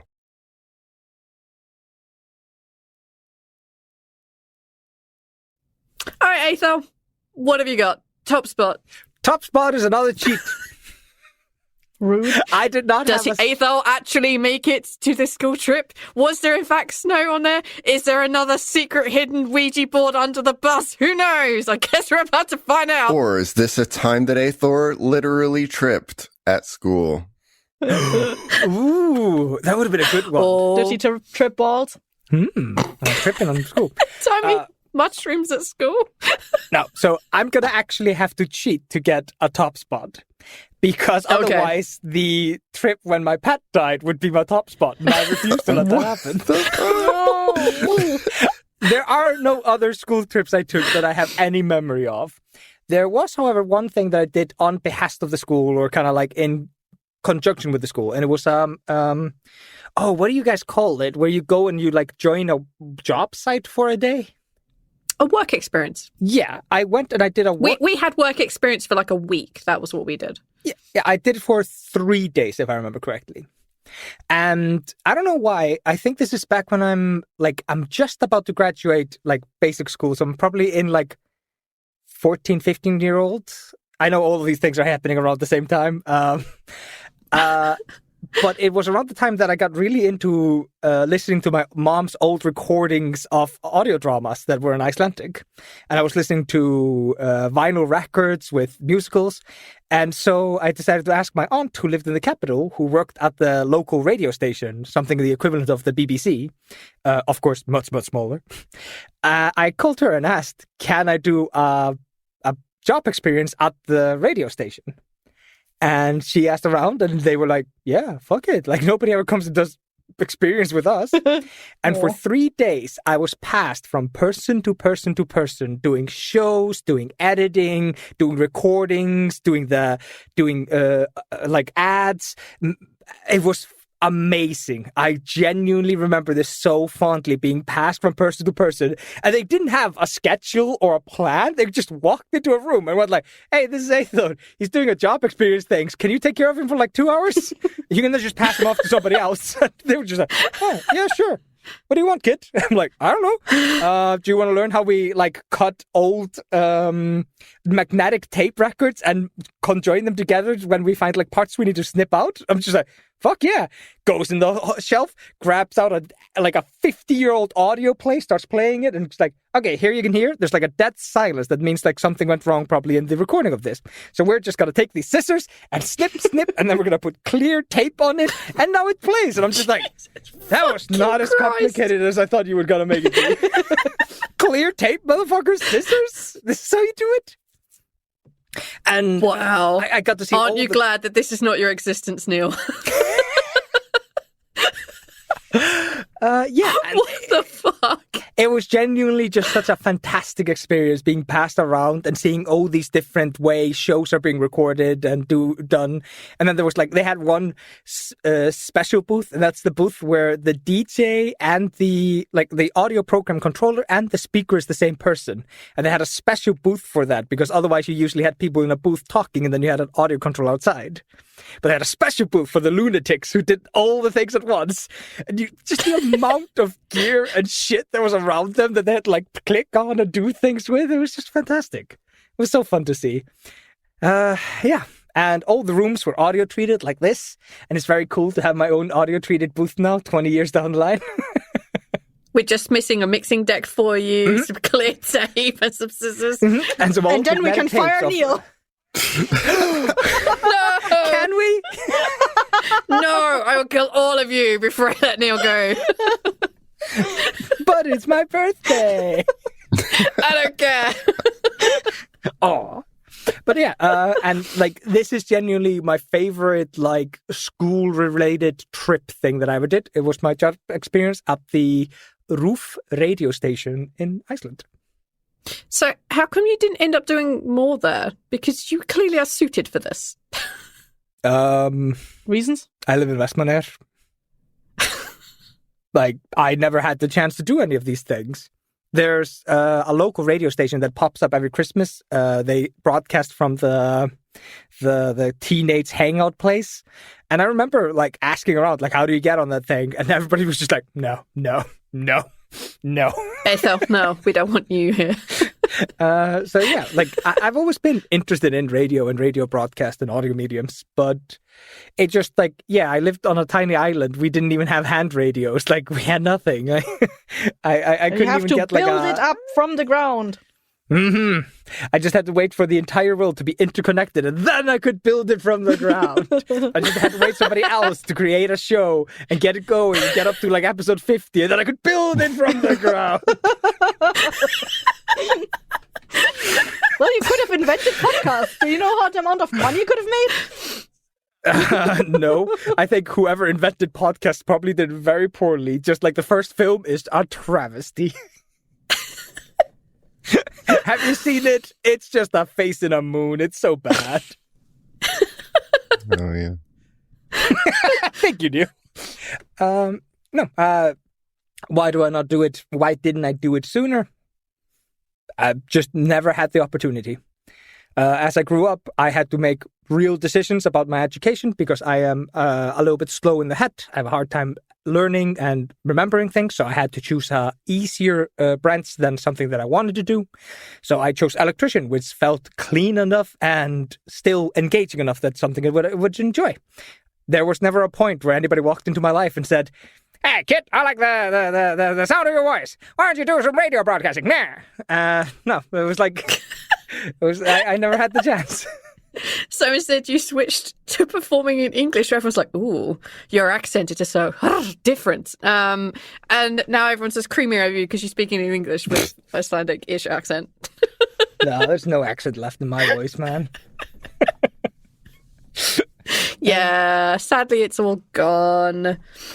So now my accent's also becoming more Americanized. Thank you. No. We just need to watch more British television. You just have to provide us with it. Yeah. Put on the Big British Channel. Is that what it stands for? Isn't it the British Bake Off? Big British. I like it. Thank you for keeping this podcast PG.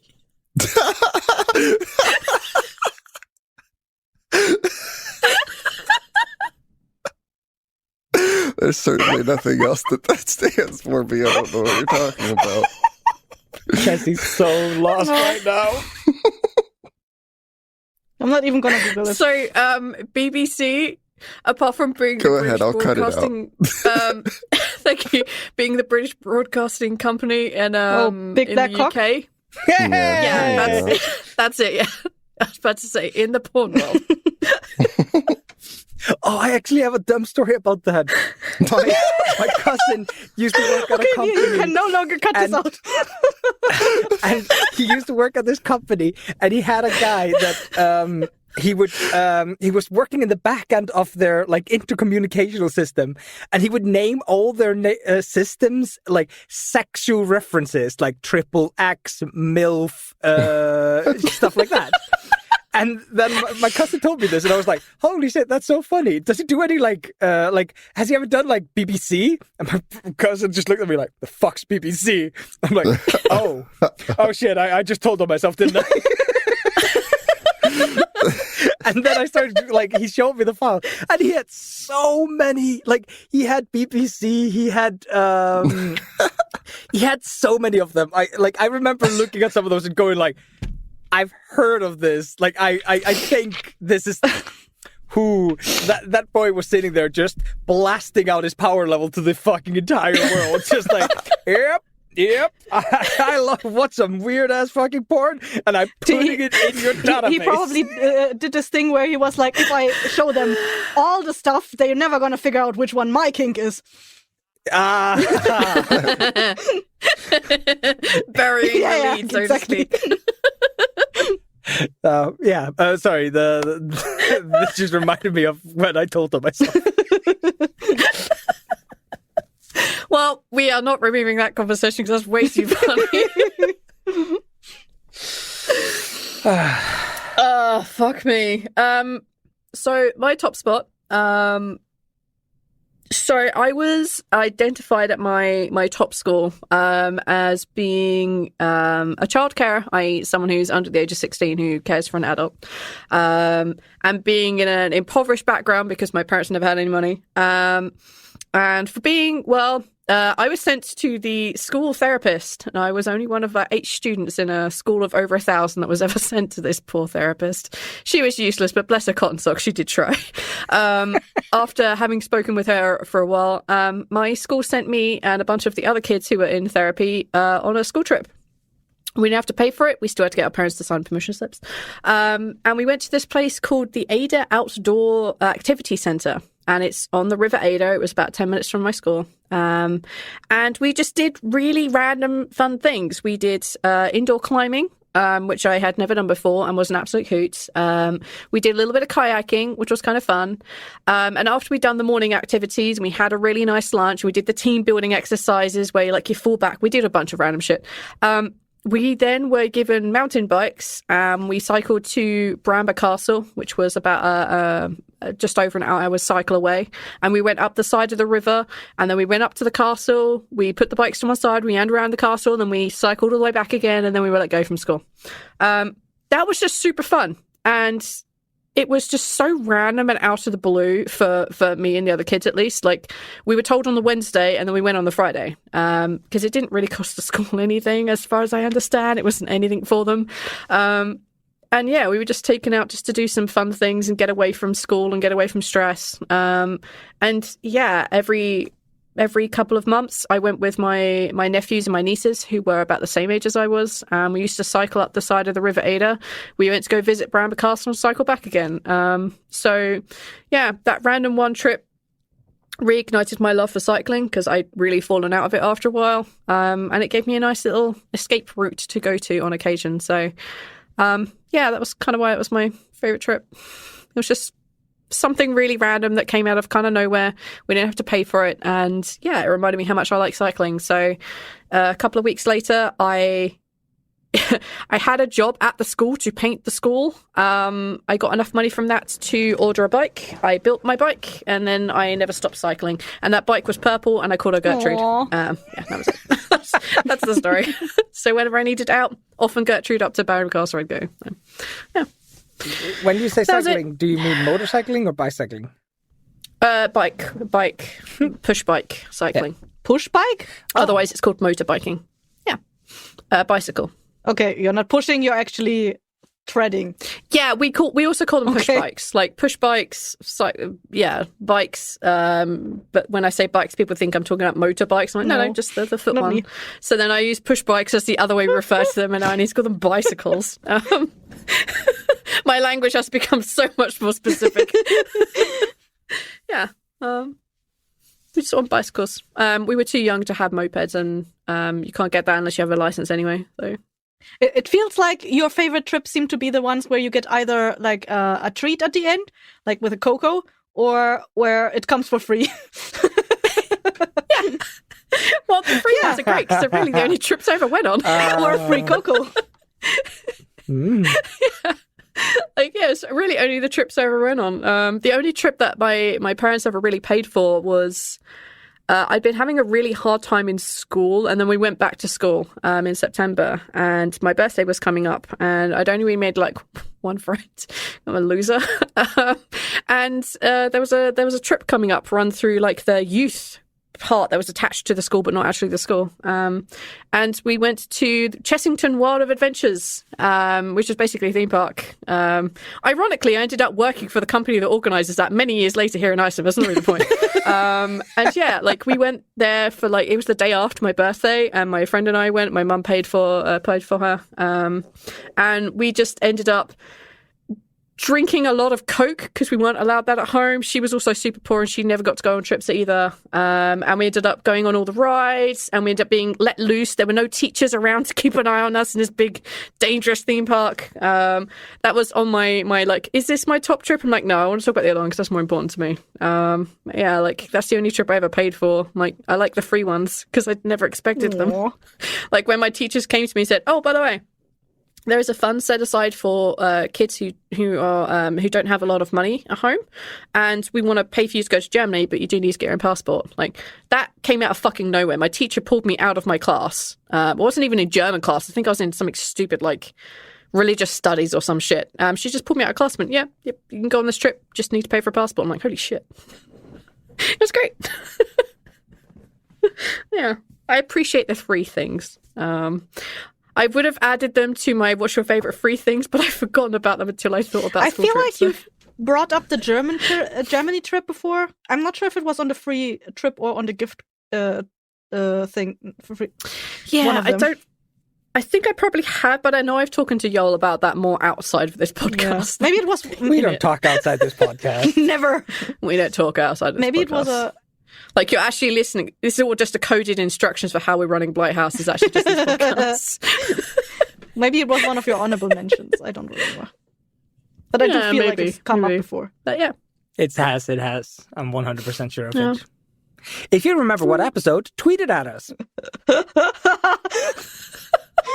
We're learning to market along ourselves. with dittos to be sent to Neil, please. I've had enough totodials. If you have Midjourney or whatever, just give it the prompt Neil, but it's ditto, or ditto, but it's Neil, or whatever. Yeah. So that's my top spot. Kessie, what do you got? So my top trip was when I was technically already out of school at the time, But I was in apprenticeship, and over here it's always like a part way. Like you have one day out of the week where you have to go to school, so it technically was a school trip. And we went to a convention called the Photokina, which takes place in Cologne every 2 years, at least at the time. I googled it earlier. It does no longer take place. It is the largest worldwide convention for photography stuff, or all things photography. And they also have like adjacent things there, like printers and like anything in the. I don't know. Photo things. Photo things. Printers. I mean, you need light bulbs. No. By printers, I don't mean like the printers that you put at home and just print stuff. But like if you want to have like a good representation of your photo on a canvas, then you need to have a very good printer. So there were also the people that are selling big printing machines, and that was a very fun trip for me personally, because it was like the first trip that I took where it kind of matched my interests, or like the stuff that just generally get me a little bit excited, because I get excited about colors, I get excited about printing stuff. I know. Every time I get the task to send something to a printer, I'm like, I get to send something to a printer. Oh my gosh.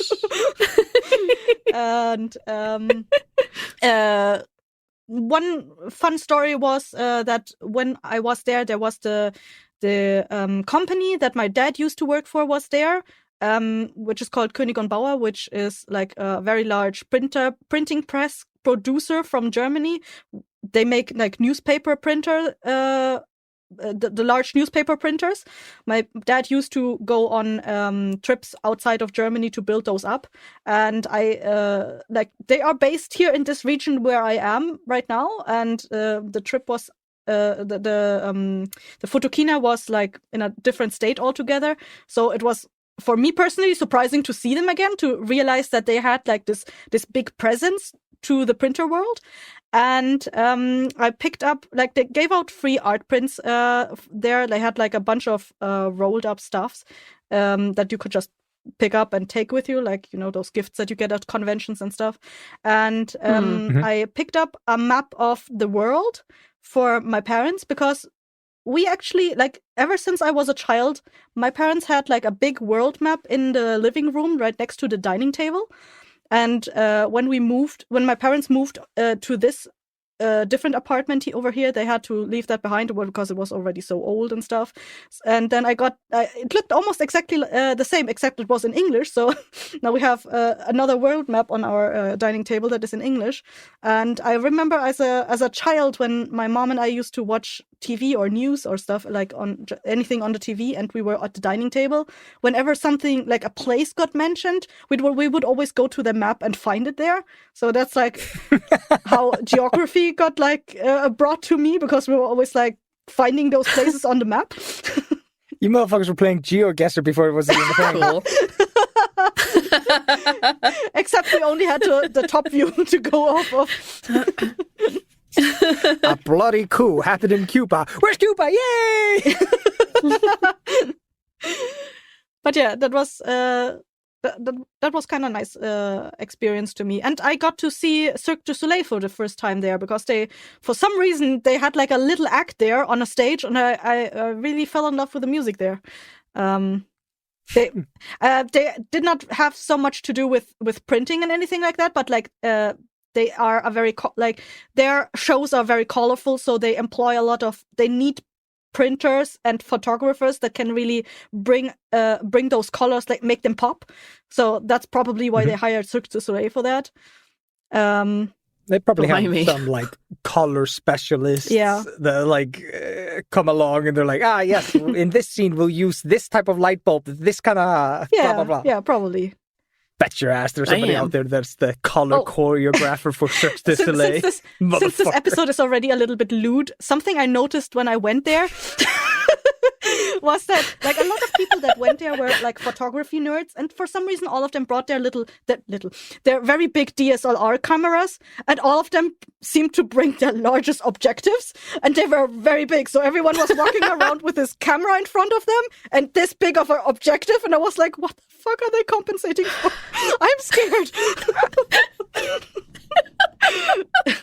Like, I'm not bringing my small ones. I'm bringing the nice thing about that was like from my experiences at conventions when they were always very packed, you always like got like very close to people. In that convention, like people paid a lot of attention to not damaging people's DSLR objective cameras. Like, so everyone was like walking around with a lot of space between them.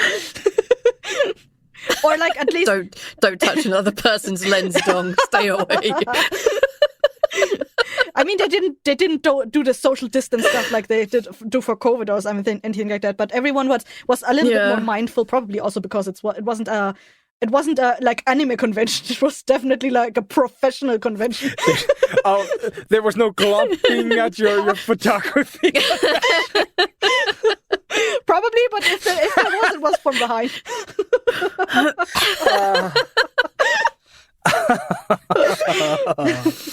Wow. Yeah. I'm obsessed with what is the printing? It's not to do with printers or technology, but like the screen printing posters and stuff. Yeah. Green printing posters. Cool. That is when you have like the kind of posters that only are limited to a few colors, because every like the screen printing works in that you have like a mesh that is covered with a substance, and then you have to cut out not cut out, but like UV light removes the areas that you want to print through. So you are only limited to a couple of colors. Yep. And not many details, or like if you do details, it cannot be like mixed colors. It has to be solid colors, I guess. Yeah, there's no gradient, right? Unless you cheat and you digitally produce the screen, so it has like the little dot mesh, so you can recreate that thing that you have in offset printing, where it's like you mix colors by having basically a certain amount of dots that intermingle with each other and create the illusion of a different blending color. I'm wrong. Every time I think of screen printing, I think of the alternative cover to the BioShock Infinite game. I just looked it up. That's not screen printing, but it's got that like flat red color all across the cover, which like does invoke a little bit of screen printing. But then you look at the rest of the picture, and it's like nah. Yeah. Bottom line is, I like printing stuff. So if you happen to work in a dope ass print store, please at Cassie. Don't do anything else. Just add me. Just leave the message blank. Just add me. Then Cassie will know it's from you, print nerds. 4 months from now, I'm gonna get a random ad, and I'm like, why did I do that? Like, it'll happen somewhere in the middle of like January of September, and you'll be like, what the fuck is happening? These people okay? They need help? Do you know how to use Twitter? Wait, am I the elder of the internet now? I have to tell people how to use Twitter? Shit. Oh, no. Oh, thank you for that, Gezzy. All right, Neil, bring us home. What's the last trip? White people shit. We went skiing. No. I'm out Fuck of here. yeah, you bitch. Rich motherfucker. You bitch, you actually got to go skiing. No. It snowed for Neil, for the fucking savant over there. Yeah. But not for the guy who lives in Iceland. I hate this. This is unfair. This is bullshit. You live in Texas. You don't even have fucking snow. No, we took charter buses to Colorado and stayed at a ski resort for like a I'm week. so mad right now. Oh, I'm seething. Oh, I'm seething. Oh, fuck me. Oh, tell me all about your fantastic ski trip, Neil. I think the place is called Winter Park, Colorado, but I might be wrong. But there was like a music contest thing up there, and we took the concert band up there. As many people that could go anyways, or get permission. And they had a fund for people who needed help, financially making it. I think it was like $800 or something to go on this trip. But to be fair, it was like a week-long trip at an actual ski ski resort. So, like, pretty reasonable. Oh, And like I said Yeah. before, my mom chaperones for things. So my mom was going to go and chaperone for the ski trip. And they need lots of chaperones for that kind of stuff. So, but yeah, we went up to skiing.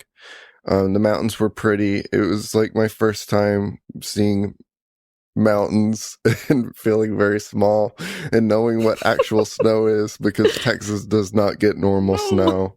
It's very hard to describe what Texas gets, but it's Sand. not snow. It's sleet. It's ice. It's Yeah. not soft. It's thick ice, like actual dense ice that we get. But yeah, feeling soft snow and being like, oh, okay, I get it. Snow. Neato. Snow, Yeah. not ice. Yeah. Yeah, and we were put into rooms with our buddies. We all had rooms. I think it was like 4 people per room. And you could choose to ski or snowboard. And I chose to do skiing. And it was fun, I guess. Going down the ski mountain was very scary. I almost got in trouble at a couple points. And I don't mean by chaperones or anything. There wasn't any chaperones around me. I just made bad decisions and went too far up the mountain thinking that I could get down. I couldn't. I was not a good skier. I just learned what snow was for the first time very recently. So skiing was difficult. I can play an instrument without learning how. I can ski without learning I how. got this. I faked problem. it till I made it all the way here. What do you mean? Did you sprain a leg? No. Aw. Did not get the full experience. My boss, like he has 3 kids, and he makes a point of when they got into skiing age, at the point when there are skiers for kids of that size. He made a point of taking all of them up there, and he always, every single time, came back with a kid with a broken leg, and he was like, "I guess this is just a rite of passage now." Every new child that goes up there shall have a broken leg. There was some scary little trails up there, though. Like, there was trails that went off from the main trail that were like small 1-person paths that are like kind of isolated, and they did like a bunch of bumps and stuff. And I went down one of those, and I remember thinking, wow, if I fuck this up, no one's gonna find me. There is something. So I actually I went snowboarding with my siblings for my sister's graduation. I was We all jealous went of the snowboarders because their boots were so lightweight, and ski boots are fucking heavy. Chunky fuckers. Oh my God. Chunky fuckers. So Exhausting. there's something about going down those slopes and seeing the trees and just realizing, like, I hit that tree, I'm fucking dead. Yeah, and here's the deal. I didn't know how to stop. I mean, I got like the South Park episode with the pizza and French fries, right? But no, you try to pizza and it doesn't fucking work. And also, you try to pizza going 50 miles an hour, it doesn't work. No. Your legs are going to enter your assholes and your face is going to get full of snow. Like, Yeah. Look, I'm getting down the mountain one way or another. It might not look so graceful, and I might be injured. I've skied like once or twice, and then I snowboarded once, and I never went back to skiing. Snowboarding is way more fun. Yeah, I'd have trouble stopping that one too, though. To be fair, You genuinely stopping a snowboard way easier. Because when you're skiing, you have to it's weird, it's awkward. You do the pizza thing, and it doesn't really slow you down like you want to. Snowboard, you just they kind make it of look so make it straight easy in front of you. too. Same with ice skating. Have y'all been ice skating? I cannot do it anymore. It will destroy my ankles. I am so fat. The only You're not that fat, stop it. The only time I've ever been ice skating, I almost broke my wrists, and I don't have a sense of balance, and it has gotten worse as I've gotten older. There is no way I'm putting on another pair of ice skates to potentially break my arm. I'm an old lady then, Hill. I may never recover from it. I've gone ice skating, but it's, nope, not for me. When I was little, a couple of times I went ice skating. There's like malls around Dallas with ice skating rinks. When my sister and I had gone ice skating those couple of times, I learned that I can have balance, and I can scoot, like I can just kind of run as fast as I can on ice, and just get to skating at any speed that I want. I can get speed. That's not an issue. I can't fucking stop though without smacking into a wall at full speed, because everyone does the thing where they turn both their feet sideways and they do a little impressive skid to a halt. No. If I do that, it's like hitting a rock with rollerblades or a skateboard. I'm gonna go flying. My skates are gonna stop, and my body is not. Same with skis. Yep. Couldn't stop it. Neil, I'm just generally interested. Are you the kind of person that did skateboarding in your youth? Yeah. Yeah. So I'm actually wouldn't snowboarding have been like more up your alley in that case? Well, if snow existed around me, probably ever would have been cool. I would have been into that. But I live in Texas, so it was more of a skateboarding. My issue with snowboarding was always like that both your feet are like stuck in place. You cannot individually move them at all. Yeah. That fucks my brain up so much. I always told my buddy that I was in bands with that, I'd never broken a bone or anything. And Same. One day I was walking around our house that we shared in San Diego, and I just wasn't wearing a shirt. And he's like, "I thought you said you hadn't broken a bone." And I was like, "I haven't." He was like, "Your collarbone's been broken." And that's how I learned I'd broken a bone before. He's very good with like knowing physical like battering and bruising. He was a football player and this and that. He just like recognized that one of my collarbones was very bent. No, Neil, they're a witch. They did a spell and they read your past. Like, don't fall for this. You were born I went to medical school bullshit. They're witches. I believed it because skating, I used to do the like big ramps and stuff. Like I wasn't scared to go down the tall ramps.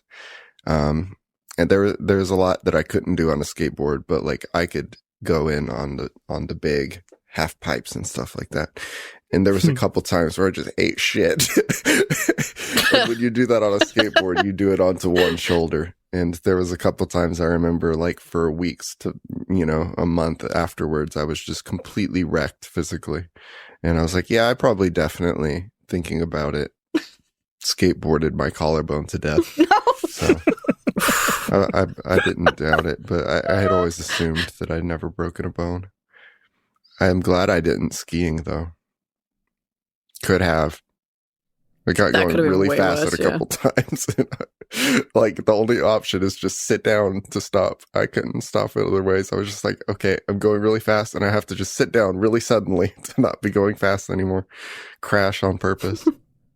Well, you didn't break a single bone, but you needed to have like a thing around it, like a cast. I mean, even if you had realized that the collarbone was broken, you probably wouldn't have gotten a cast there. Oh yeah, point. Yeah. We're gonna put you in a full body cast. I don't know for this collarbone. I don't know how I got away with not like making a realization that something was very wrong though. There's a couple points after skateboarding I know where my neck would get very sore, and I think that's one of the points where, because there was like a while where I thought I had like this crick in my neck, and I could only turn my head a certain like way, and that makes sense. That was probably my collarbone and not my neck. The closest time I've ever come to, and I think I might have told this before, the closest time I've ever come to breaking a bone, I was cycling in the rain. And I was cycling back on the way from, ironically, working at a hospital. And I decided to jump up onto the curb because then from the curb I could get into my house. I went to the garage wherever else I was putting my bike, and I jumped up on the curb, and it was wet and raining, and my bike slid, and I got it back upright. I'm like, yeah, I'm a fucking pro. Smack, straight into the back of a parked pickup truck that had not moved for 3 years. No. So I busted the bottom part of my jaw, so I have a scar right in the fold between my chin and my lip, and I have a scar underneath. Yeah. It was really bad. I fucked my chin up on a bike when I was really little. I was used to. I was in my 20s, dude. It was so embarrassing. You know those ones, right, where you pedal backwards and it applies the brake?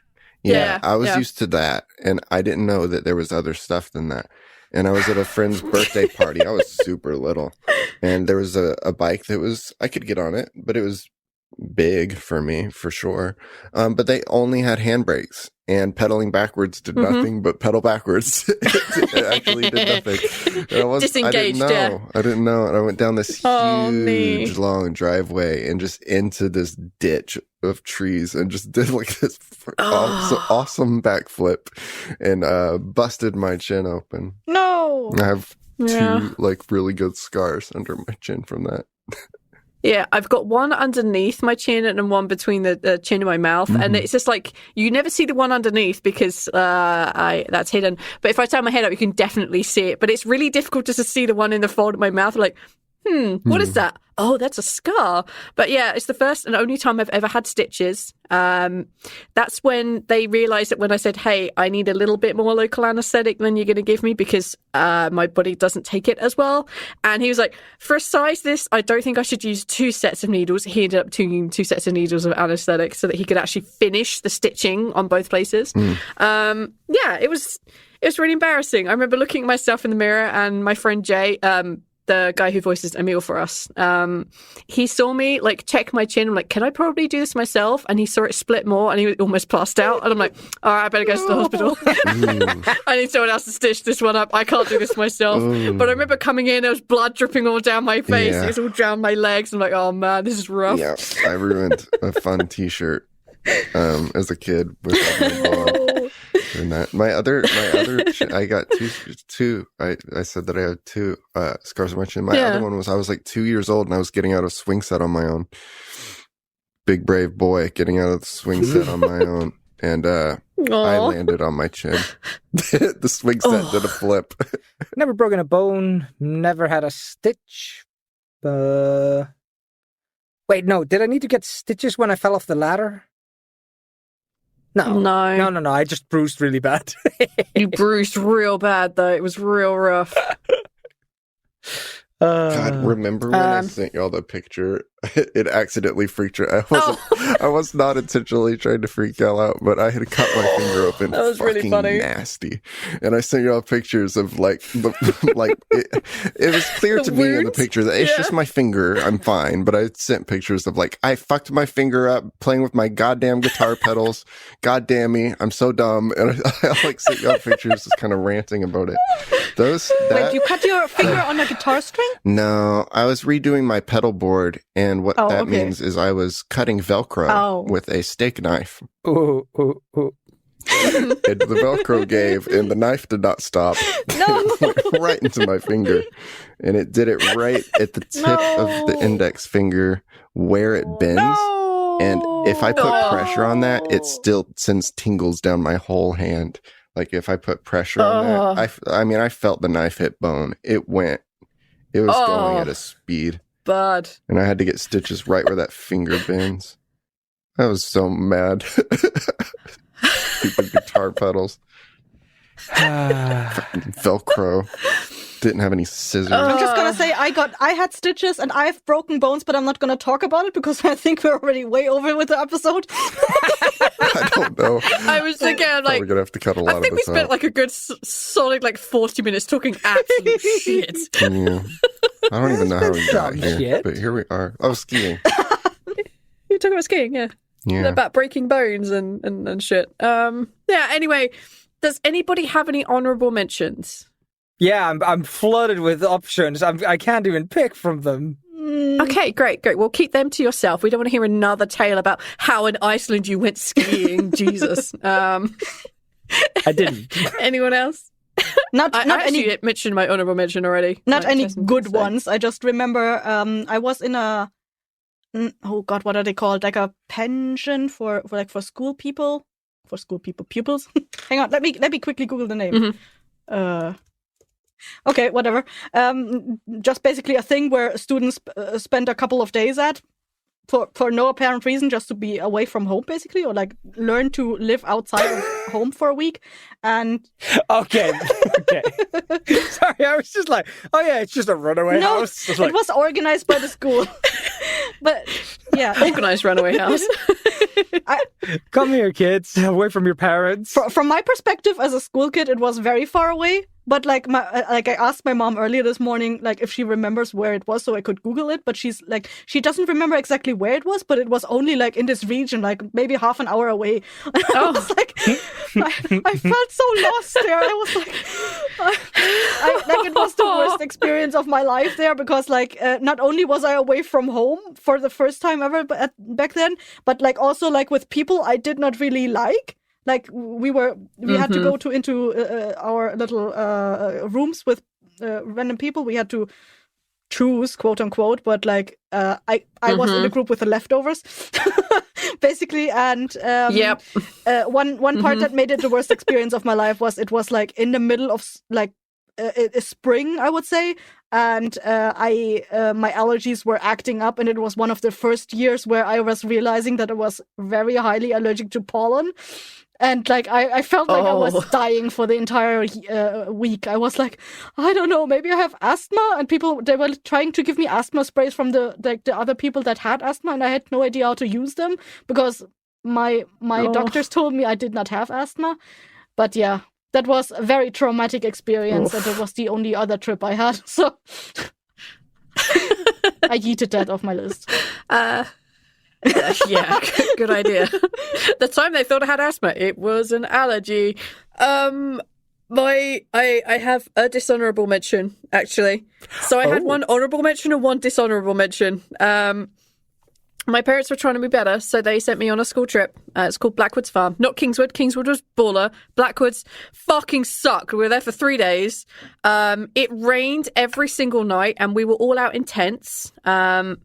We got to choose who our tent mates, but I was Billy No Mates, and I got tagged onto another group just to make up my numbers for that tent. As it was, I got to be quite close friends with those girls over those days because it was raining so hard overnight that our tent, and only our tent, turned into a fucking river. So all of our shit got coated in water. We were all huddled up close to each other because we were so fucking cold and freezing and shaking. And in the morning, everything had dried out overnight except the inside of our tent. So we spread our stuff out, tried to get it cool out, and no one believed us that this was a thing. So we went through the rest of the second day like really miserable, really upsetty, really angry at people, but I did do some awesome caving, so that aside. We went for the second night, and the same thing happened again. So I got up at 3 a.m. when I decided I'd had enough and all the girls were shaking. I walked over out of our tent area to the hut where every teacher was staying. Fuck those pricks. And I banged on the door until they like listened to us. I grabbed the teacher that came out, and she was just wearing like these tiny little slippers. I'm like, no, you have to come out right now. I dragged her out into the rain and showed her our tent, and they basically went, okay. They gave up, and they took all of us into the camp area. So we had to sleep on the floor where all the teachers were, and it was really awkward. I hated everything about that trip. The food was shit. It was cold. I hated everybody I was with, apart from the girl I had to cuddle for warmth. It was a really shit trip. So my mum was very angry with the school because it's the only trip they paid for, really. And it was real dog shy. So that gets my dishonorable mention. Never go to Blackwoods Farm. It sucks. Actually, it's pretty cool during the day, but the nighttime sucked. Also, I hate tents. So, there you go. That's my dishonorable mention. I had to get it out. I was so mad about it. I'm still mad about it. It was sucked. That's my dishonorable mention. So, out of 5 stars. Can you get any lower than negative infinity? Because that place bombed. It was bad. That sounds awful. I was so sick. Oh, never doing that again. I also don't like camping, so that really didn't help matters. All right. I guess if everyone's done their honourable, dishonourable, and talking once again about how they went skiing in Iceland, I guess that's it for this episode. So that's the episode. The next episode is let us randomly determine who's going to be next. What method shall we choose today? Flip a coin. A four-sided coin. I will flip a coin, right? So this makes sense because it does technically have 3 sides and I can't go next time because I went this time. So let's see, shall we? I'll randomly determine who's on what side. What do you mean the coin has 3 sides? Yeah, I'm still a little lost. If it lands on the top, it doesn't. If it lands on the... It still doesn't. It has a side. Are you talking about it's a 0.00001%? It's not the option, paper yes, coin. The edge. That's not going to happen. I think you can make a coin flipping robot, and as long as it actually flips the coin, it will land on this rim 0 times. Yeah, because a robot does not... 0.00001% chance. No, keep going. It's just zeros. A robot would not... Zeros all the way down. An AI to flip a coin like row 20 or whatever. It does not have the edge factored in. It has not factored in. Fuck your logic. I call being the rim. I'm the rim. Oh no, rimming Neil, fuckers. So I have a choice of crabs or heads, Aethel. I'm not gonna be over here with a crab or Neil's rimming. I'm to be the tail. You're gonna take the shield. All right, Kessia, that leaves you with crabs. The fish side. In this case, is a crab. Because Icelandic coins don't have heads and tails; they have fish and shield. Mm-hmm. So yeah, let's have a see who's next. Oh, it's Aethel. There we go. So Aethel gets to be next. We will get a subject out of him in the break between episodes. I love how we're all like, in the episode, we're done wasting time. And Via's like, I'm not done wasting time. Hold my beer. This bit makes no one laugh but me, and I need to laugh. Please don't deny my laughter. We just spoke about our childhood traumas for almost 2.5 hours. V is gonna drag it out.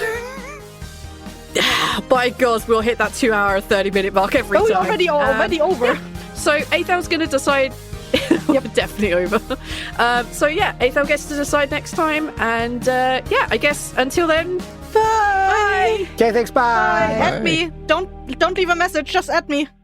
Hi everyone, it's V here.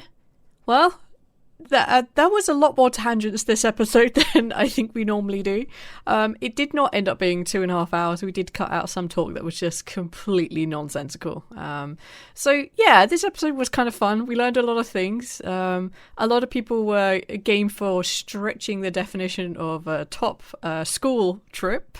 So yeah, that was kind of fun to do. And yeah, as you can probably hear, we at least enjoyed ourselves and had a very good laugh.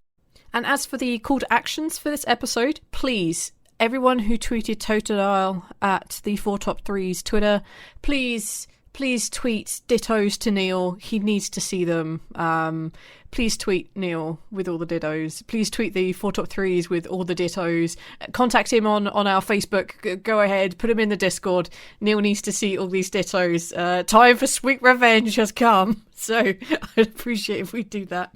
Also, if by any chance you do happen to have a haunted Icelandic Ouija board, go ahead. I've put the PO address for laughs in the episode description. You can also find it on the Blighthouse.studio website or the TLD website as well. Yeah, I don't think anyone has one. I think this is the wildest thing, but just in case, go ahead. Yeah, that's pretty much it. Thank you all so much for listening. Apologies again for this episode being a tiny bit late and the one before being nearly a month late. And hopefully we'll get the next episode out at the end of this month or the very beginning of next at least. Thank you all so much. Bye. This has been a Blighthouse Studio production. Thank you for listening.